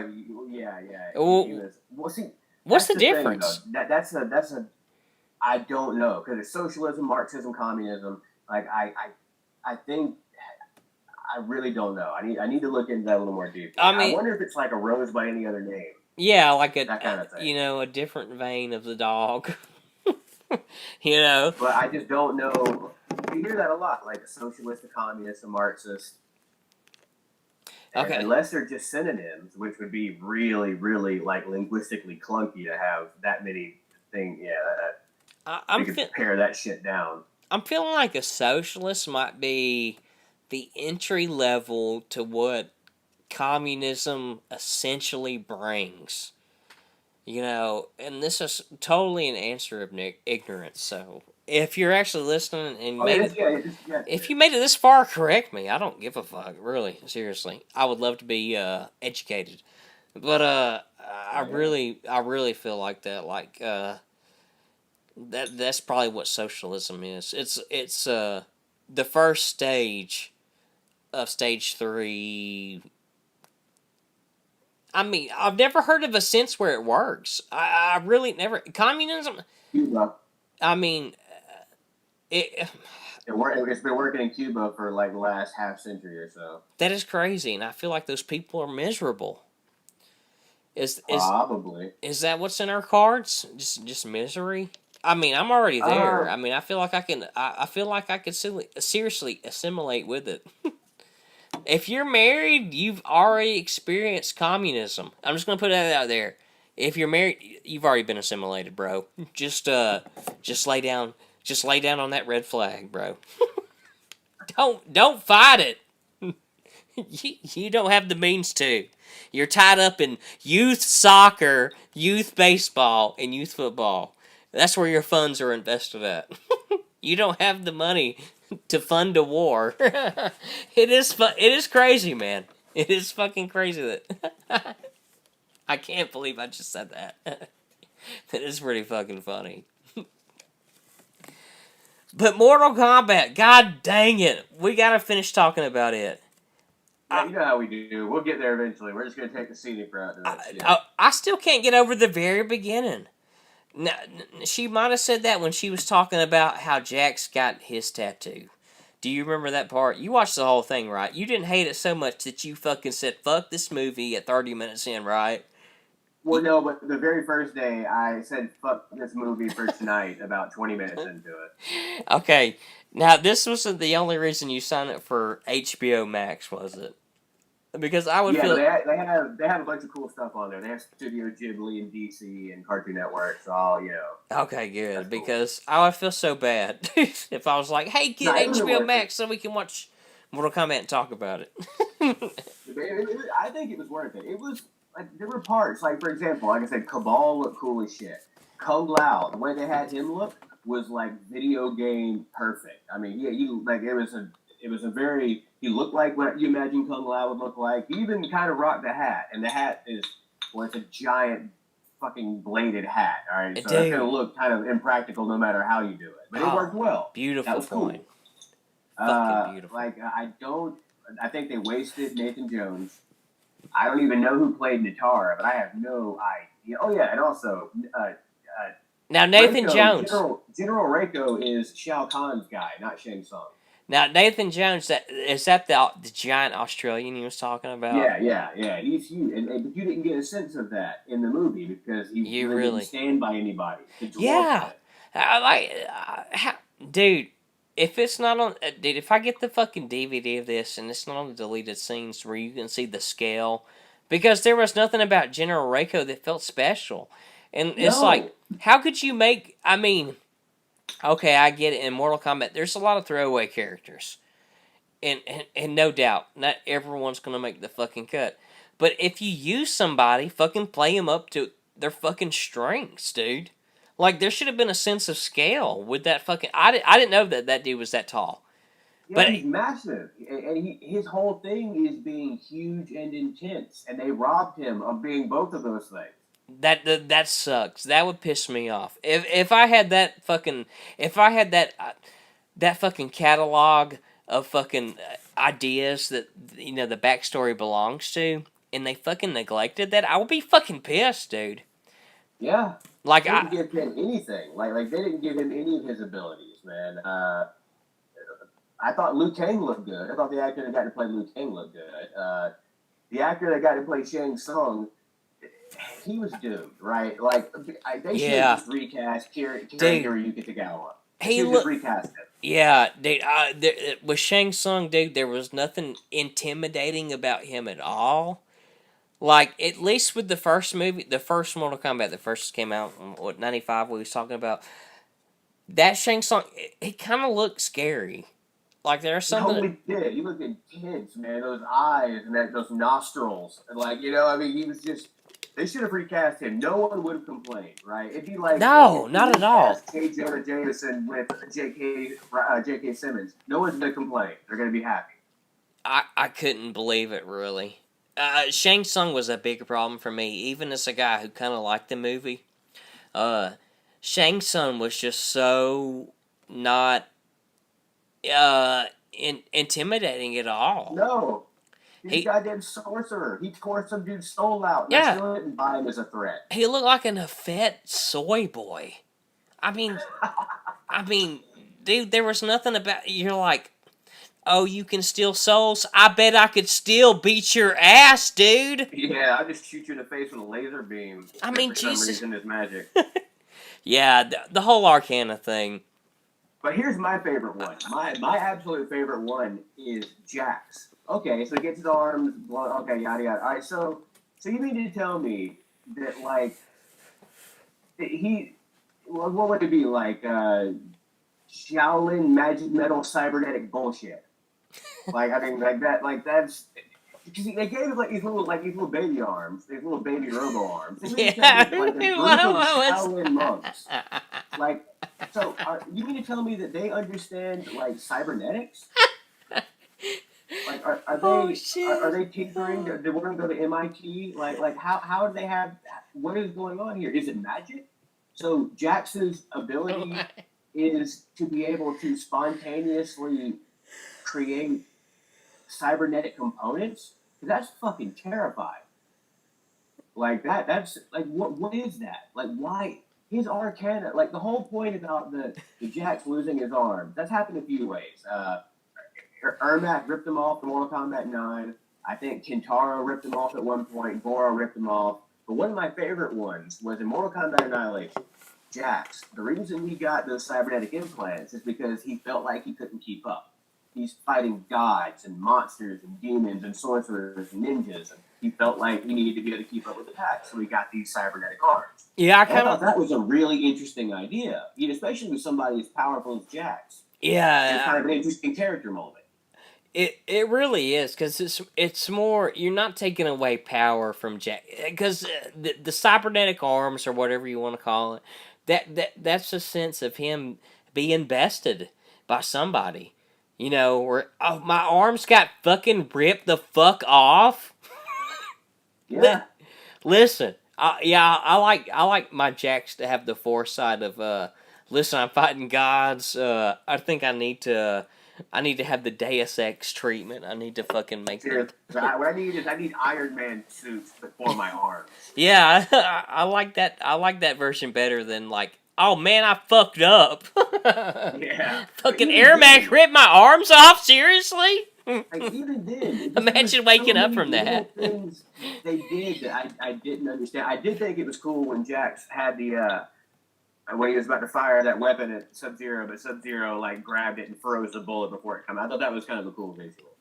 But I also didn't like Sub-Zero's get up. Like, first of all, it just looked dumb. But secondly, there was no blue, and if there was a blue, it was like so dark that it might as well have been black.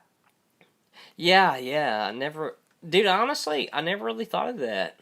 I never really thought of that. He's the Blue Ninja. That was the whole thing. Like, that was the whole thing. And then they didn't even really pull that shit with Scorpion. The only thing you see He with had more yellow, but not as much. The only thing you see with Scorpion, well, besides what you said too, this is the only thing I can remember, John. Seriously, was Cole Young. I want to say it was his daughter. She was making a wristband for him, like one of those cool bracelets. I like these bracelets. I wear them all the time. But those bracelets, and it was black and yellow. And I don't think I made the Scorpion connection with him yet until I seen that. Until I seen his daughter make, oh, Dad, I made you a bracelet. Yeah, here's a lovely piece of foreshadowing. Yeah, dude, that's exactly what it was. That's what's so fucking sad. Yeah, I mean, that was the only thing that kind of, which is sad to say. I mean, maybe it would, I don't know if they beat you over the head with that fucking, that exposition dump of whatever. Cole Young is Scorpion's fucking heir. Something like that, like 18 times, because Scorpion died in 1617. So, like, 400 years at least. I mean, and we're assuming that if Mortal Kombat takes place in the year it was released, which most movies you normally assume do, then it would be like 400 years down the road. But another thing about Cole is, when we first meet him, he's having his hands wrapped up, and for some reason, I thought that was his sister. I didn't realize it was his daughter. Yeah, That was the impression I got. Dude, Sister, young sister. Dude, he's taking care of her. Dude, I did the same thing. Yeah, that was weird. That threw me off when I saw it. I really did. I was confused. I was thinking the other girl was his sister. And I was thinking that was like his sister's kid. I really did. I remember thinking that shit about it. I was seriously confused when I seen their relationship. And to me, that's a failure on the director. I think that, obviously it was there in the writing, but like, I think the director fucking failed, pointing that out. And there's also, I felt like there's an exposition dump when that guy comes in and berates Cole, and says, if you ever do any defense, he just made it what he was trying to establish in a quite clunky but oddly concise way, was to say that Cole he goes in there to fight. Like, there's no strategy, there's no tactics. And he did. When he went in there, you saw he blasted the guy. And he went like hard, but he blew himself up and he couldn't do anything. And the guy, was able to take control. Do you think Cole Young is like a fucking an extension of the button spammer that exists in Mortal Kombat? I mean, maybe subconsciously. Maybe the director's telling us something. I mean, it seems like, because he is that entry-level guy to Mortal Kombat. You first start playing, you don't know the combos, you gotta fucking... And honestly, dude, I would give it to anybody that could sit there at the arcade and pay quarters to figure out what Raiden's combo is for the lightning strike. Oh, you want to learn the fucking teleport dash, or whatever the fuck it's called? Yeah. Imagine trying to find a reptile. Oh my god, dude. I really wonder how much fucking money you would have to spend. It would be a lot. I have no doubt of that. But then when he meets up with Jax after the fight, right? Jax says, you should have controlled the cage. like that means anything. Like, what the fuck does that mean? I know they're trying to use an insider mixed martial arts term. Yeah. Control, in what context are you talking about? Control the cage in what that's just such a bland thing to say. Yeah, because he got submitted. We're trying to write about video games that don't actually know anything about video games. Oh, go get the laser blaster power up. It's like, no, you fucking tard. Yeah, and the fact that he got submitted too, it's just another. It's like, dude, you're talking out your fucking ass. I don't know what the fuck you're talking about. I mean, it's not like he can control the chain. Yeah, you're in a fucking submissive position. Hey, control the cage! You're as bad as fucking Diego Sanchez's trainer. I was about to say, Diego was looking at him going, yeah, I'm going to slap him around, hang upside down a little later. He would fucking know. Hang on, bro, I gotta take a break. Hopefully this will play. Let me see. I'll be right back.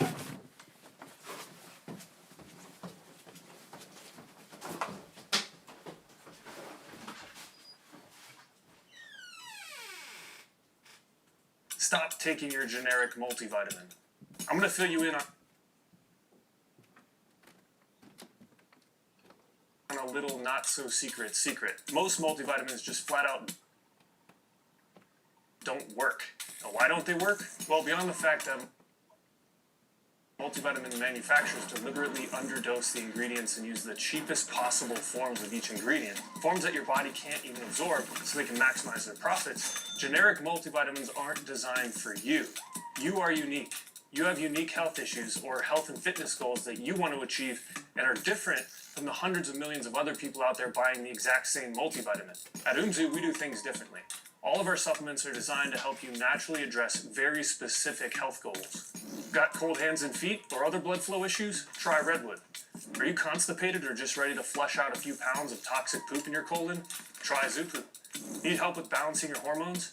Try Testrol X and Thyroid. Our natural products help you address all these issues and many more, like gut health, achy joints, blood sugar problems, and so much more. So what I did is I put together a 60-second quiz on the next page that will help you find the exact damn, a right 60-second natural quiz? I'm supplements that are intrigued. Just click through and answer a few. Can you believe that's how slow the fucking Chromebook is? I can leave for like barely a minute. And it just loaded. It just loaded the fucking some kind of a quiz. I can. It's just some ad. God. Questions and our algorithm will tell you exactly. I'm what almost you interested need to see use what the achieve end of your it health is. goals naturally. No more wasting your money on supplements that don't work. Oh god, a supplement quiz. YouTube won't even let you monetize a supplement video barely. Like they're so fucking scared of it fucking interfering with big pharma for them to advertise here. They won't even let you monetize a supplement video. Like anything talking about supplement or DHEA, dehydroepiandrosterone, precursor hormone. Precursor hormone, shit. Hormone. Oh, yeah, she does. I'm fucking from Louisiana. I can't even fucking talk like it. But shit, that's what I was trying to go for.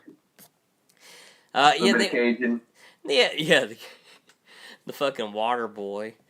Estelioto. I can't even do it. But yeah, that was pretty funny. That character popped up a few times. I think in Joe Dirt too. Yeah. Joe Dirt. Joe I Dirt. like to see homos naked. Doesn't help me none. Like to see it. Homos naked. Was that in the? Oh yeah, that was in Joe Dirt. It was like home is where you make it. He was like, I like to see homos naked. Doesn't help me. Was that in Joe Dirt too? I'm trying to think. No. That was the first one. In a way, that cameo was good. I will say. It was interesting. It was like, oh shit, look, there's that guy. And I really enjoyed Joe Dirt. I thought that was probably one of David Spade's like actual best acting role. Because I can't you know how you look at Forrest Gump and you don't really see Tom Hanks. That's kind of how I am with Joe Dirt. I don't see David Spade. I just see Joe Dirt. Yeah, I never really thought of it that way too. Because he's not I don't think a powerhouse actor when I think David Spade. I think a snarky little smartass. That's kind of the thing he does, you know.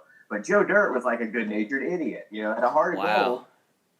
Never really thought about that, especially like David Spade and stuff like that. And kind of like Tom Hanks too. Like, even though he was the same dude, he was just a little bit different, or it was a lot different, or you didn't make the connection. It's pretty crazy. Seymour Hoffman was another actor like that. He was a guy that would just always change, man, and I appreciate that a lot, because you always have people like Seth Rogen or Owen Wilson who find their thing and just do their thing. Yeah, Seth Rogen's one of them. There was a Seth Rogen interview that I seen. I don't know if it was an interview or just like a press statement, which is even more pathetic if it's a press statement, because James Franco is Seth Rogen's boy. Even in the thick of this bullshit, James Franco having sexual allegation versus sexual allegation thrown at him, Seth Rogen still answers the phone when James Franco calls. I would think. Do you think he's totally wrote him off? Because professionally, in the media, in the press, he says he has. I don't believe it. I really don't believe it. I don't believe Seth Rogen's like, oh, fucking James Franco's calling me. God dang it, dude. I guess I fucking won't answer.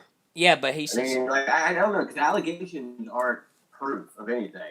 They're allegations. Like, they need to be tried. Like, that's the whole point. That's the whole reason we have trials, is to make sure these things are true. And if they are, you punish the people you need to. Absolutely. But it is guilty. I mean, innocent until proven guilty. Like, that is the way the court system works. And it has to keep going that way, because as bad as that is, the alternative is infinitely worse. The thing with, like, James Franco, you just know it's kind of true. Because when he first fucking spruced up onto the acting scene, it was in that Harvey Weinstein day.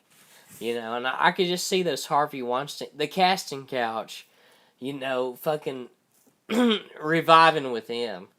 I mean, the dude ran his own acting studio, which to me says, hey, I'm a sex pervert. Don't you want to fucking train here? I mean, maybe. I hope not. But that wouldn't really surprise me, because Hollywood's a fucking cesspool. Oh, dude, yeah. I mean, it's totally. Did you watch the video that I sent you today about Hugh Jackman? Oh no, I need to look at that one. Yeah, that was a weird title. Yeah, So, Hugh Jackman is so... was it some kind of gay conspiracy theory thing? I know there's some of those out there, like trans exposed and shit. Well, yeah, it's kind of like that, but it's firsthand. I mean, it's straight up Milo. I mean, if you believe Milo and you think that he's a trusting source where you get your information, but he's a self-admitted provocateur, so take that with what you will. He sounded like he meant it, and really, I could see it happening. I think that's the saddest thing. I could see it happening, and not really. It's like fine. Not really. That's the saddest thing. But yeah, I could see fucking Hugh Jackman saying something to Milo where he wanted to set something up. Milo Yiannopoulos. I mean, that would be fine. If he was gay, so be it. And that's what kills me whenever they start, making a big deal out of it. It's like, all right, fine. That doesn't really seem like anything you would want defining you. Oh yeah, I don't really feel like that. Even though that's what the video's called, I think that's just that's such a big story to break that I mean that's something that someone would just let slip, and that's really any story, really any news story. All of it, just someone that something wants to let slip, where they think it's inconsequential enough. Where you wouldn't say about it when he was doing Kate and Leopold or whatever. Who knows when he was doing it? But yeah, Hugh Jackman would do it. But in a way, I could see Hugh Jackman totally being a gay dude, or at least bi. Yeah, or at least bi. Does he have any children? Just curious.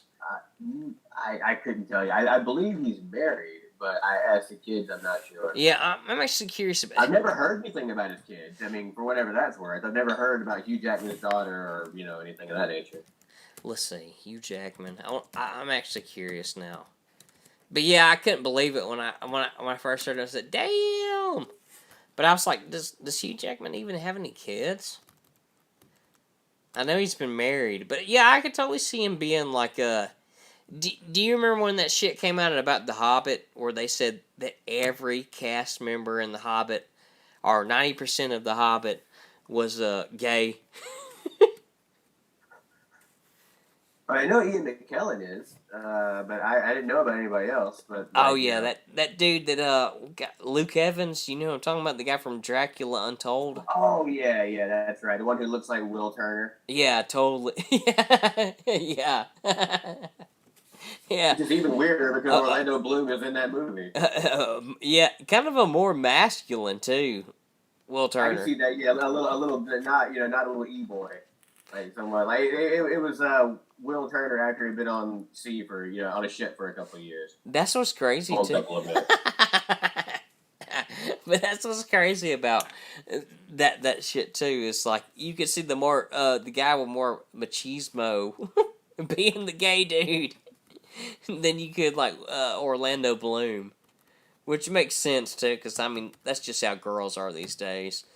I mean if they're not into dudes, they're total lesbians. It's not. Okay, I'm going to the Hugh Jackman Wikipedia, but I'm curious about the whole. Did they bring up the Okay, here we go. Personal life. The first thing you get on personal life is an annotation of one, and it is he is a philanthropist. Like Hugh Jackman is totally not gay. That's the first thing in his personal life. Okay. Let you know totally. You oughta. Can you edit it? No, don't do that. That'd be pretty funny though. But first thing in his personal life of Hugh Jackman is not gay. I could make a YouTube video. No matter what Milo Yiannopoulos says. Jackson married Deborah Lee Furness on April. Dude, he married her kind of late. 1996 is when he married his wife. That's fucking late, dude. Okay, when was he born? I believe she's older than he is as well. Yeah, let's see when he was born. I'm curious. I'm actually curious now. I'd say like mid to late 40s or early 50s. And if I had to guess. Okay. Now this is kind of strange to me. He was in Bryan Singer. Now, if you know anything about Bryan Singer, oh yeah, I've heard a couple of things. Yeah, about him. Yeah, some stuff with some young gay boys. Yeah, see, like you want to do do whatever you want, but keep that shit legal. And from what I heard, that shit was well on the other side of legal. Okay, 1968. So Hugh Jackman's 52 years old. Okay, what did I say, 1968? Yeah. And he was married in 1996, so that's... Well, I mean, that's not too crazy. Not really, no. Nah, I mean, that's not too crazy. But, I mean, I could totally see... It makes you wonder about his 20s. I mean, I imagine he was doing the theater thing and just, anything that took his fancy and didn't object, he dipped his wicked. I mean, I can't... As long as they're legal and consenting, do what you want. Yeah, I can't argue with the dude. I really can't. I mean, what would you call it? Gay for pay? No, that's a porn thing. I think you'd call that just like someone who's ready to party. Oh, shit. He's happy with whatever he finds in the front of your trousers. He's ready to rock and roll. So, I mean, like, hey, go for it, man. You're definitely going to catch more fish with a net that wide. Oh, I don't even know if I could do it. Gay for pay. Well, yeah, I mean, that's messed up, though, is because that's how most male like porn actors make their money, like really make money is in gay porn, because other than that, women make like 5 or 10 times as much as the guys do. Yeah, like so if you want to make money, you got to go to that other side of pornography. Do you think that's because the market is so diluted and there's more girls than dudes? couldn't tell you. I mean, that might have something to do with it. It's kind of it's weird. I won't ever fucking. I mean that's a total topic for a different show or whatever. But Yeah, but yeah, I can see, like I said, Hugh Jackman. You know, if he wanted to rock with whatever he found, then all right. it is weird to me that, like, as far as personal life. I mean, okay, this is the Wikipedia entry, and they're talking about the personal life of Hugh Jackman. Dude, they're getting down to the details, man. I mean, they're getting down to the fucking deets of he pulled out his anniversary ring. Let me find the fucking Someone writing fan fiction? What's going on here? Yeah. Jackman personally designed an engagement ring for Furness, and their wedding rings bore the Sanskrit inscription one. Now, okay, that's kind of cool because that shows something. We dedicate our union to a greater source. That's what the Sanskrit is for what he gave to his wife, which seems kind of gay. Furness had 2 miscarriages. That's sad. I really hate that. Yeah, I really hate that. They definitely were right when they called it personal life. Yeah, I mean Jesus, that's not something I would want about me on the internet. That is sad. So, you guys get smashed one night. It's like, I wonder if people know that. Yeah, you're totally right, man. It probably is more. It is more of a bi thing. I mean, Hugh Jackman gets to do what he do because he is Hugh Jackman, or as Ben like to call him, Jack Human, which is a great name. Well, now that with these allegations, Jack Human suddenly has taken on a new meaning. It really does.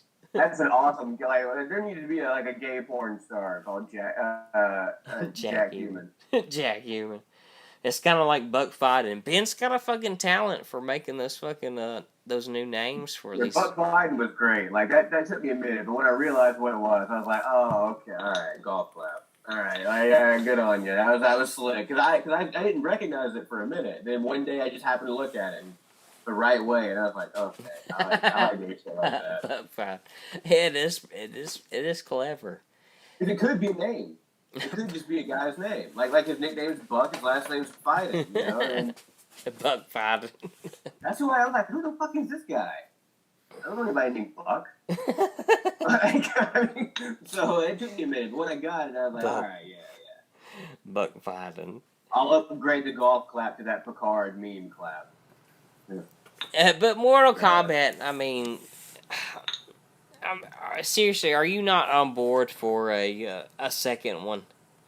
Like you totally just. I'm on board for them wiping this movie clean and releasing an animated film. The animated film. I watched some of the Scorpion one. It was pretty awesome. And not CG, like some kick-ass 2D animation. Yeah. Like the old school. Then you don't have to worry about what people look like. You only have to worry about how they sound. Yeah, that's true. That's much easier because then, you won't have to worry about finding someone who's a martial artist or figuring out a way to cut around the fact that they're not. Now all you got to do is just find somebody who has a cool voice for the character and fucking animate that shit. Yeah. Especially when you think about, Goro is animated already. And so is all of their Arcana effects. So just cut out the middleman. I watched the Goro scene from the first Mortal Kombat because I was kind of interested, man. Because Goro, he would. That's one thing I will say about this new Mortal Kombat movie. You know, even if you liked it, you can't deny that it felt rushed. Even though it was kind of a long movie. But just for them to throw Goro in and to get a quick fatality because some guy found his Arcana. Yeah, it did suck that Goro was the sacrificial. Prince fucking Goro. Yeah, Prince Goro. Not just some random Shogun, but the actual fucking Prince. Yeah, they gave him that title too, Prince. They actually called him Prince, which is crazy. Right, that was pretty cool. But I mean, at least Kentaro, at least someone who was like, you know, I mean, not Goro yet. Not Goro yet, exactly. And at least the other The other movie, I don't know, like, I don't want to give it too much of a pass because, like I say, it's not a triumph of filmmaking, right? It's just a nostalgia trip for me. I remember being a kid and seeing it. So I'm not going to say the other one was, like, expertly, you know, crafted narratively. I'm not going to say that because it's not true. But, like, it's just, I mean, I don't know. At least it felt more, like, Johnny Cage killing Moro at that moment was a big deal in the story for the tournament. But Cole Younger killing him, or Cole Young, whichever the fuck it was, the Wicker Man, he when he killed Goro, it was like you say, it was just cheap pop so we could find his Arcana. That's horseshit. That's just so. I hate that movie so fucking much. Yeah, and then Raiden even gives that fucking speech where he's like, "Thank you for helping my father find his Arcana," and he even says it just like that. Like, seriously, just like that. That is how he says it. Like, it is the worst acting. I could do it in my basement, which I am doing it in my basement. Presently doing. Which is crazy. Thank you for having my fighter. Also Melina, the entire movie, she did not wear a veil. That's the whole point of her. Because there's some versions, there are different versions, but in Mortal Kombat 9, she was a clone of Kitana crossed with Tarkatan, that species that Baraka is. That's why she had that mouth. It's because she had a Tarkatan mouth, but otherwise she looked like, you know, Kitana. And she always kept a veil on, except when she took it off. And then usually the person that saw that was about to get their fucking head bitten off. So they weren't really going to talk about it. But no, the entire movie, she had her face exposed. Yeah, it is pretty great. Little things like that, man. Little fucking things like that. There was another scene when Scorpion pulls off his mask and roasts Sub-Zero with the Hellfire. He pulls the mask off, blows the fire, puts it back on, starts talking to Cole, and then he pulls the mask off again. It's just like such a waste, so much wasted motion. Oh shit, that is pretty crazy. It's like, yeah, and there's one at the very beginning, like when we're at the Hasashi compound, and he's he's talking to his wife, and so he goes out into the woods to the well, and there's a guard that walks from left to right through the frame. And then a couple of things happen, and like 25 seconds later, there's another shot, and the same guard is walking from left to right in the foreground. So this dude has a track of like a loop of 18 feet in diameter. Like, he just walks in a circle around this chick. Like, that's what he does. Oh shit. You see what I mean? Like, there's so many little things that just I didn't feel like it was being treated with respect. That's what happens when you do adaptations. You have to look at the adaptation, the narrative, as an account from which you may draw from and deposit into. A movie like Mortal Kombat was withdrawing all the stuff, all the little quips about fatality and finish him and Kano wins. They kept withdrawing all this stuff, but all they were depositing was Arcana. And fucking, like, they're just give these empty calories, man. Like, there's nothing, it was narrative fluff. It took up so much of the goddamn movie. Yeah, that's what's so weird about the Arcana thing, because it was like a thing that was left unsaid until it was addressed. And then when they addressed it, it was like, okay, don't talk about it no more. Oh, holy fuck. Arcana is midichlorians. Arcana. I found my Arcana. Fucking like biological MacGuffin to explain something that doesn't need explaining. Yeah, they. Fuck. Yeah, it was fucking crazy. Well, and then that. Go ahead. Nah, I just can't get over the Arcana thing. Like it was kind of like, oh, that's interesting, but it's like I never really thought of it till you said it. But it's like, it's totally unnecessary. I already accepted it. Why are you even bothering? Yeah, it would have been easy, because all you have to do is say, go to Outworld, and people are like, holy shit, why can I do this? And you're like, Outworld's different. Yeah. Yeah. Like it's just a different phase of reality. Things aren't the same here as they are in the rest of the, in all the other realms. That's why, like, people with guns, it's like, a Critical Drinker, he had a video on Mortal Kombat, and he mentioned about what happens if somebody pulls a gun, and it's like, well, guns handy and all, but there are many women on the planet right now that if you or I pulled a gun on, they would take it and beat us to death with the gun. Just a gun doesn't necessarily mean anything, right? Like, I mean, it definitely helps, but if you don't know how to use it, you're fighting, I don't know, a fucking ice ninja. Then, like, you know, maybe a pistol isn't going to be as useful as it is against, I don't know, some jackass trying to rob you or something. Like, I mean, like, you know, so it just, but, and then Kano, like, he was the comedy relief. Yeah, he really was. He had some funny parts. I did all the times it was because of Kano. But like they took away the way Trevor Goddard played him in the '95 film. He was menacing. He was dangerous. You got the impression that he would really enjoy killing you, or he wouldn't even think about it. Like he was just a very cold, very like imposing guy. Yeah, like and sure he had some jokes, but he wasn't the comedy relief. Yeah, like his conversation with Goro in the '95 film, where he's trying to figure everything out. That's a pretty. He's not backing down either. Yeah, it's a pretty important plot point. You know, I mean, he's tying everything into the real world because he is the real world, trying to fucking suss out Outworld. Kano's interesting as a character because I mean. That's what they chose to fucking break that into you. It was very cool. You got the feeling that he was a hardened killer that was wanted in most of the countries on the planet, but I didn't get that impression with 2021 Kano. Oh yeah, he's like, the one time he's already caught. Was about to break bad was when he right before he discovered his Arcana. He was trying to be intimidating, and it really, at that point, it was too little too late. The actor's good, nothing against the actor, but, like, it was too little too late.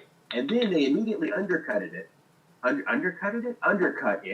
by him making jokes about how much cooler an eye laser is than a hat. Yeah. Like, they would not allow him to be imposing, to be scary. I mean, like, that's crazy that a PG-13 version of the character with a quarter of the screen time is more intimidating than the rated R character, who's a major character. Yeah, I forgot this one was rated R. Yeah, the fatalities really did help, I think. Or not even the fatalities, but just some of the violence. Like, when... You definitely... I mean, Mortal Kombat literally means fight to the death.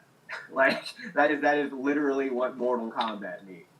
It's crazy when you think about, like, what the 95 film got away with, too. Like he only had blood one time. At the very end, when Liu Kang punched Shang Tsung and he bled his lip with that. That was the only drop of blood in the entire film. Holy shit. So they got off on, like, technicalities, I'm guessing, because he cut a skull's head off. Or part of a skull's head off. But that wasn't blood. That was viscous ghost skull goo. Yeah. And when Sub-Zero froze that guy and kicked him into a million pieces, that was frozen blood. Those are just red chunks of ice. That's crazy. They really did get off on technicality.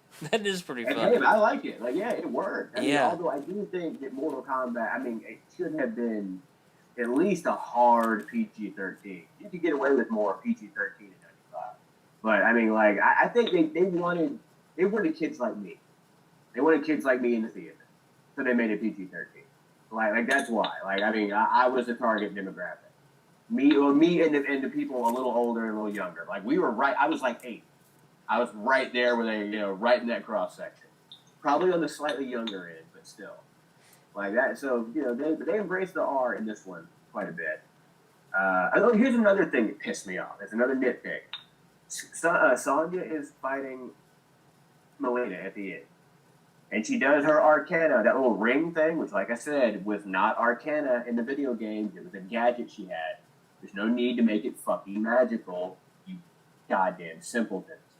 But she blasted Melina, and it went through her body. It cut a perfect circle going through her body, except her spine.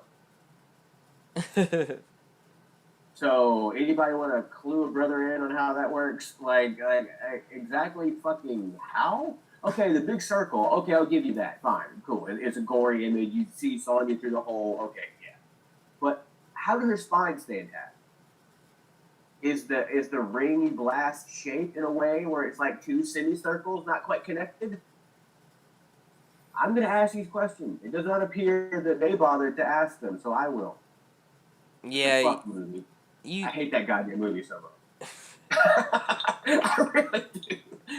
Oh, the wow. more I talk about it, the more like the sicker of it I'm fucking getting. Like it just god damn. Because there's potential. Liu Kang looked great. Kung Lao looked great. Kabal looked awesome. Jax looked better when he got his arms, but all I see is a little baby arm. That's all I see. So like that's fucking brutal. Yeah, it was rough seeing him with his baby arms. I mean, it was crazy they would pay that much shit to it, but I mean, he did get him blown off by Sub-Zero. My bad. But yeah. But still, like I just want to know, where are the Shaolin monks? How did they know how to do this? Like those are mechanical parts. Is it magic? Like seriously, it's fucking Shaolin magic metal cybernetic horse shit. Did Liu Kang tell him that they was? I mean, it was like an exposition dump, but did Liu Kang tell him that like they was like they're going for medicine from the outworld to wherever they'll heal them or something like that? Oh, if they actually that would have been an acceptable answer because Outworld is different. Like, had he said that, then I'd take it back. It's still stupid to give him baby arms, but at least it makes sense as to how because Outworld has access to magic. Yeah. So once you bring magic into it, then you completely change everything now, right? Like then it's a different thing, and you have to adjust accordingly. So if that's what was said, then I take it back. Like I said, still stupid baby arms. But at least it makes sense, because the Shaolin monks are using magic. Okay, got it. That's all I need. See, you don't have to know arcana necessary. Like, there's no need to explain in depth why fucking Kung Lao's hat comes back to him. He's a goddamn Shaolin monk. Oh, another thing. Okay, when Liu Kang is there and Kung Lao first pops up, he says, cousin. Then a little later, he refers to him as his brother. And then a little later after that, he tells that story about how he was actually adopted. Which one is it, bro? Like, what? You see what I mean? How flabby this fucking story is? Like, it's just a flabby movie. Yeah, it was like, okay, we get you love him. Are you gonna call him Dad next? Father! Seriously, man. Like, and I could have given it. I would have given it like because you given it the benefit of the doubt because you don't have to be related to someone to consider them a brother. Okay, fine. But the fact that he called him cousin first kind of muddies the water. Yeah, cousin. Yeah, when he first shows up, oh, cousin. He yells at Mandarin. Yeah, cousin. Yeah, he is Kung Lao, descendant of Kung Lao. Liu Kang's equal. Apparently, in this one, I think that Kung Lao was the chosen one. That's how Liu Kang reacted when he died. He's like, "Oh fuck, we're dead now. We're fucking doomed."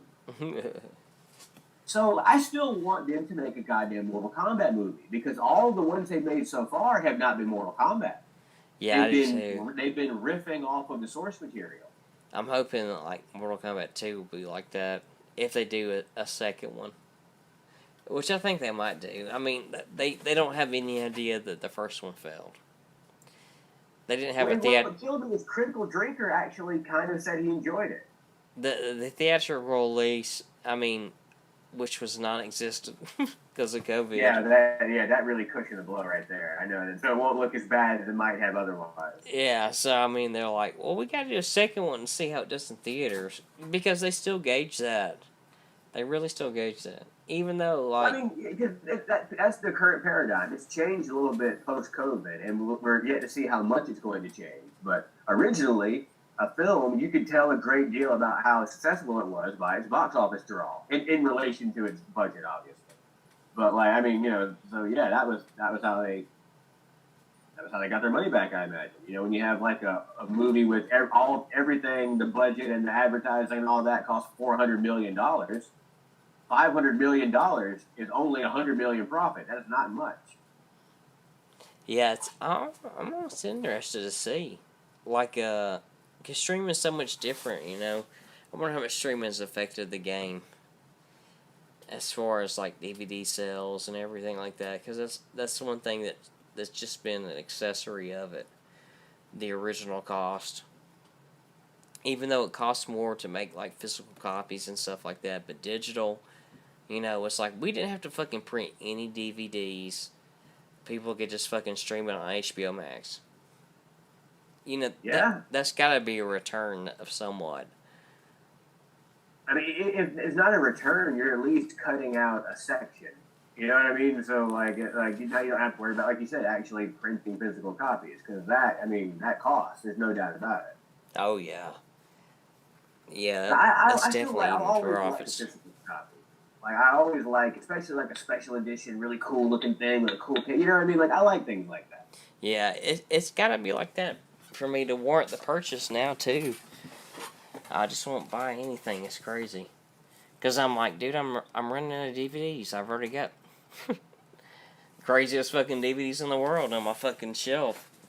And I don't really care to add any more to it. It is crazy how I fucking have gone with that. But, man, it's getting late. I'm getting tired.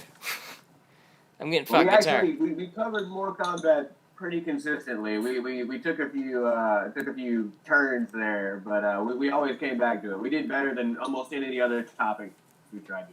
Yeah, that is true. I'm thinking about going out. Most of it was just me bitching. Going out on the original Mortal Kombat trailer. Oh man, I hope we don't get. Yeah, I hope it plays, but that would be amazing to do that. Yeah, absolutely. Yeah, I hope so too. Where it's like, your video has been copyright claimed by or just meet that section. Warner Brothers Media, because they actually own the thing. Yeah, Warner Brothers Moonrock Dr. Squatch. Pay us. Now I got some fucking ads playing. Okay, here we go. Moonrock. I didn't know Dr. Squatch has a new fucking scent out. Crazy. They've adopted. They must have hired the Old Spice guy to do their commercials, because that's the only thing I can equate Dr. Squatch to. But John, thank you. Let's go out with the Mortal Kombat 1995 trailer. I'm out, bro. I'm getting sleepy. Until next time. I'm getting drunk.